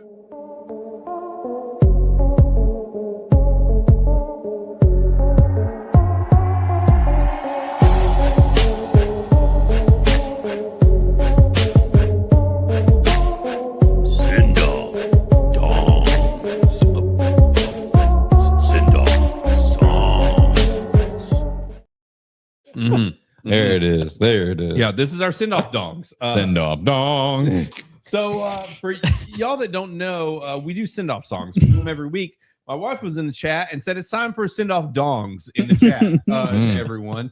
And the chat loved it. And so from now on, they're send-off dongs. I mean, with a video like that, it has to be send-off dongs. Right. That's the stupidest thing I've ever seen, and I love it completely. It's hilarious. Right. So you can thank my wife, who's not notorious for making dong jokes, but Wow. she, and I'm As Good Movies decided to run a poll within Criticless and elsewhere and was like, we need to decide if this is actually send off dongs. And I was like, why not both?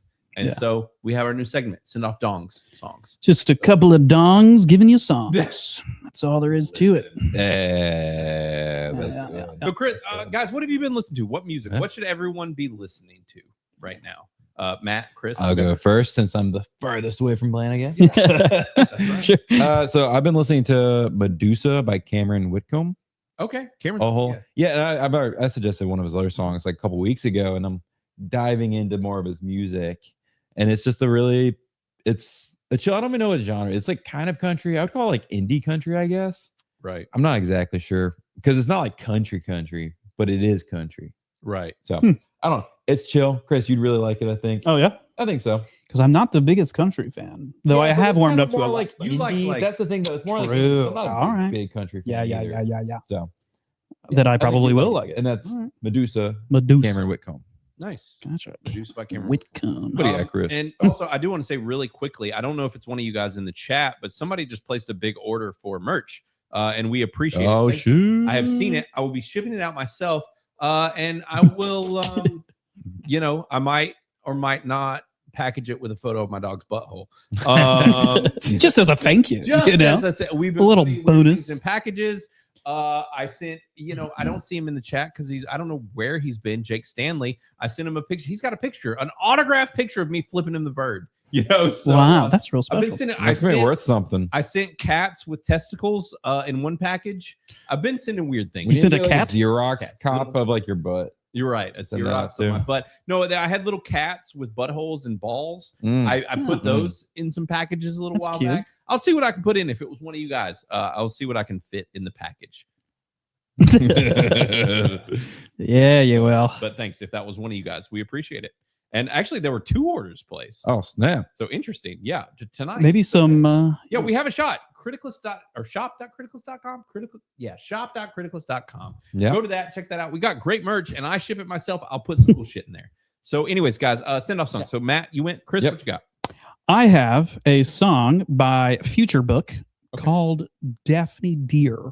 It's got kind of like a Jason Mraz, Weezer, Jason Mraz, Weezer, beachy kind of vibe to it. So yeah, it's fun. Yeah, it's good. Okay, that's it. Cool. I mean, anytime anybody brings up Jason Mraz, the first thing I want to do is listen to it. Mr. A to Z. You don't want to listen to him. The high school where that one song was played way too many times. I'm going to recommend a song Matt might have recommended before. I don't know. We will see. But we'll see if either of our memories remember. Right. You'll know if you have. Okay. Not. But my kids are hooked on it lately. They had not been exposed to Limp Bizkit. Okay. I recently exposed my kids to the band of Limp Bizkit. Yes. And they're like, especially my son is like, this slap. It's life changing. Yeah, it's life changing. My daughter was like, this is pretty tough. That's what the kids are saying these days. Everything's tough. So anyways, Limp Bizkit a while back came back and he put out a song called Dad Vibes.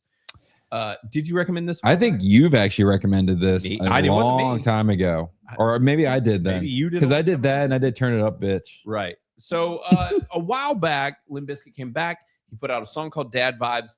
It's great, and he's just talking about how he's like, I'm a dad. I used to be like in the scene. I'm still rocking it. I'm still a cool dude. Yep. And so this is Dad Vibes. Still wearing red hats. Still wearing red hats. And so, yeah, check it out. Limp Bizkit still put out music. Yeah. It's Dad Vibes is actually a really cool song. My kids really love it. His new music's actually really good. So here's a little.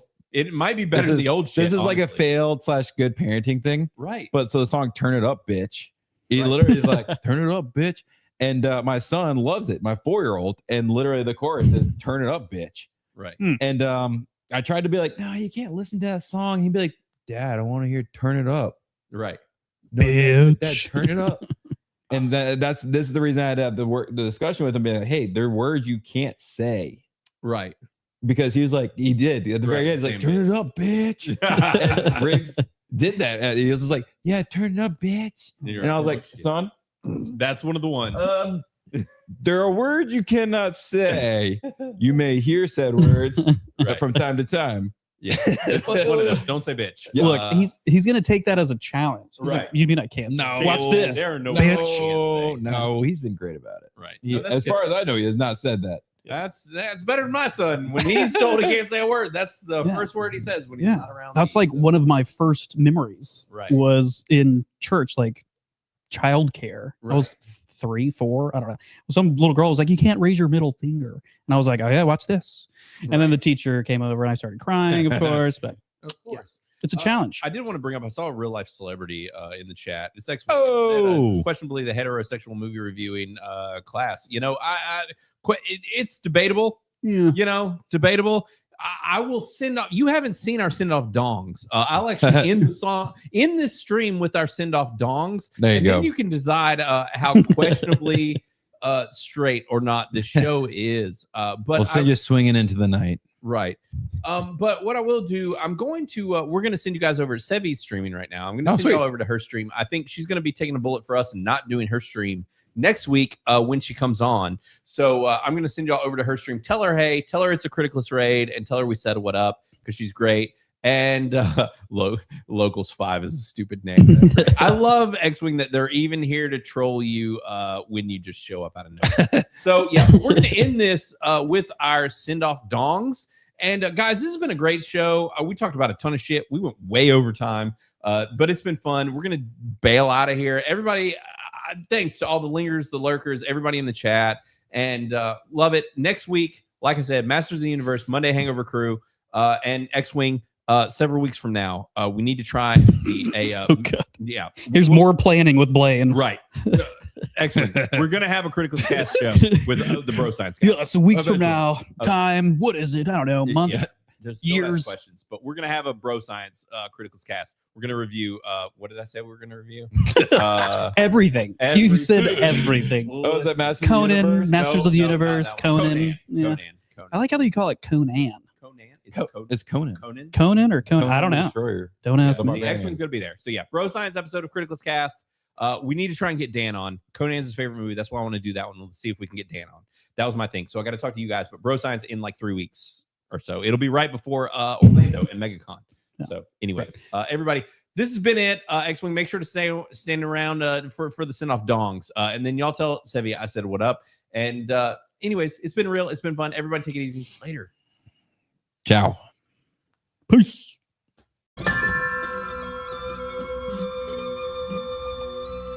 Wiener, wiener, wiener, wiener, wiener, wiener, wiener.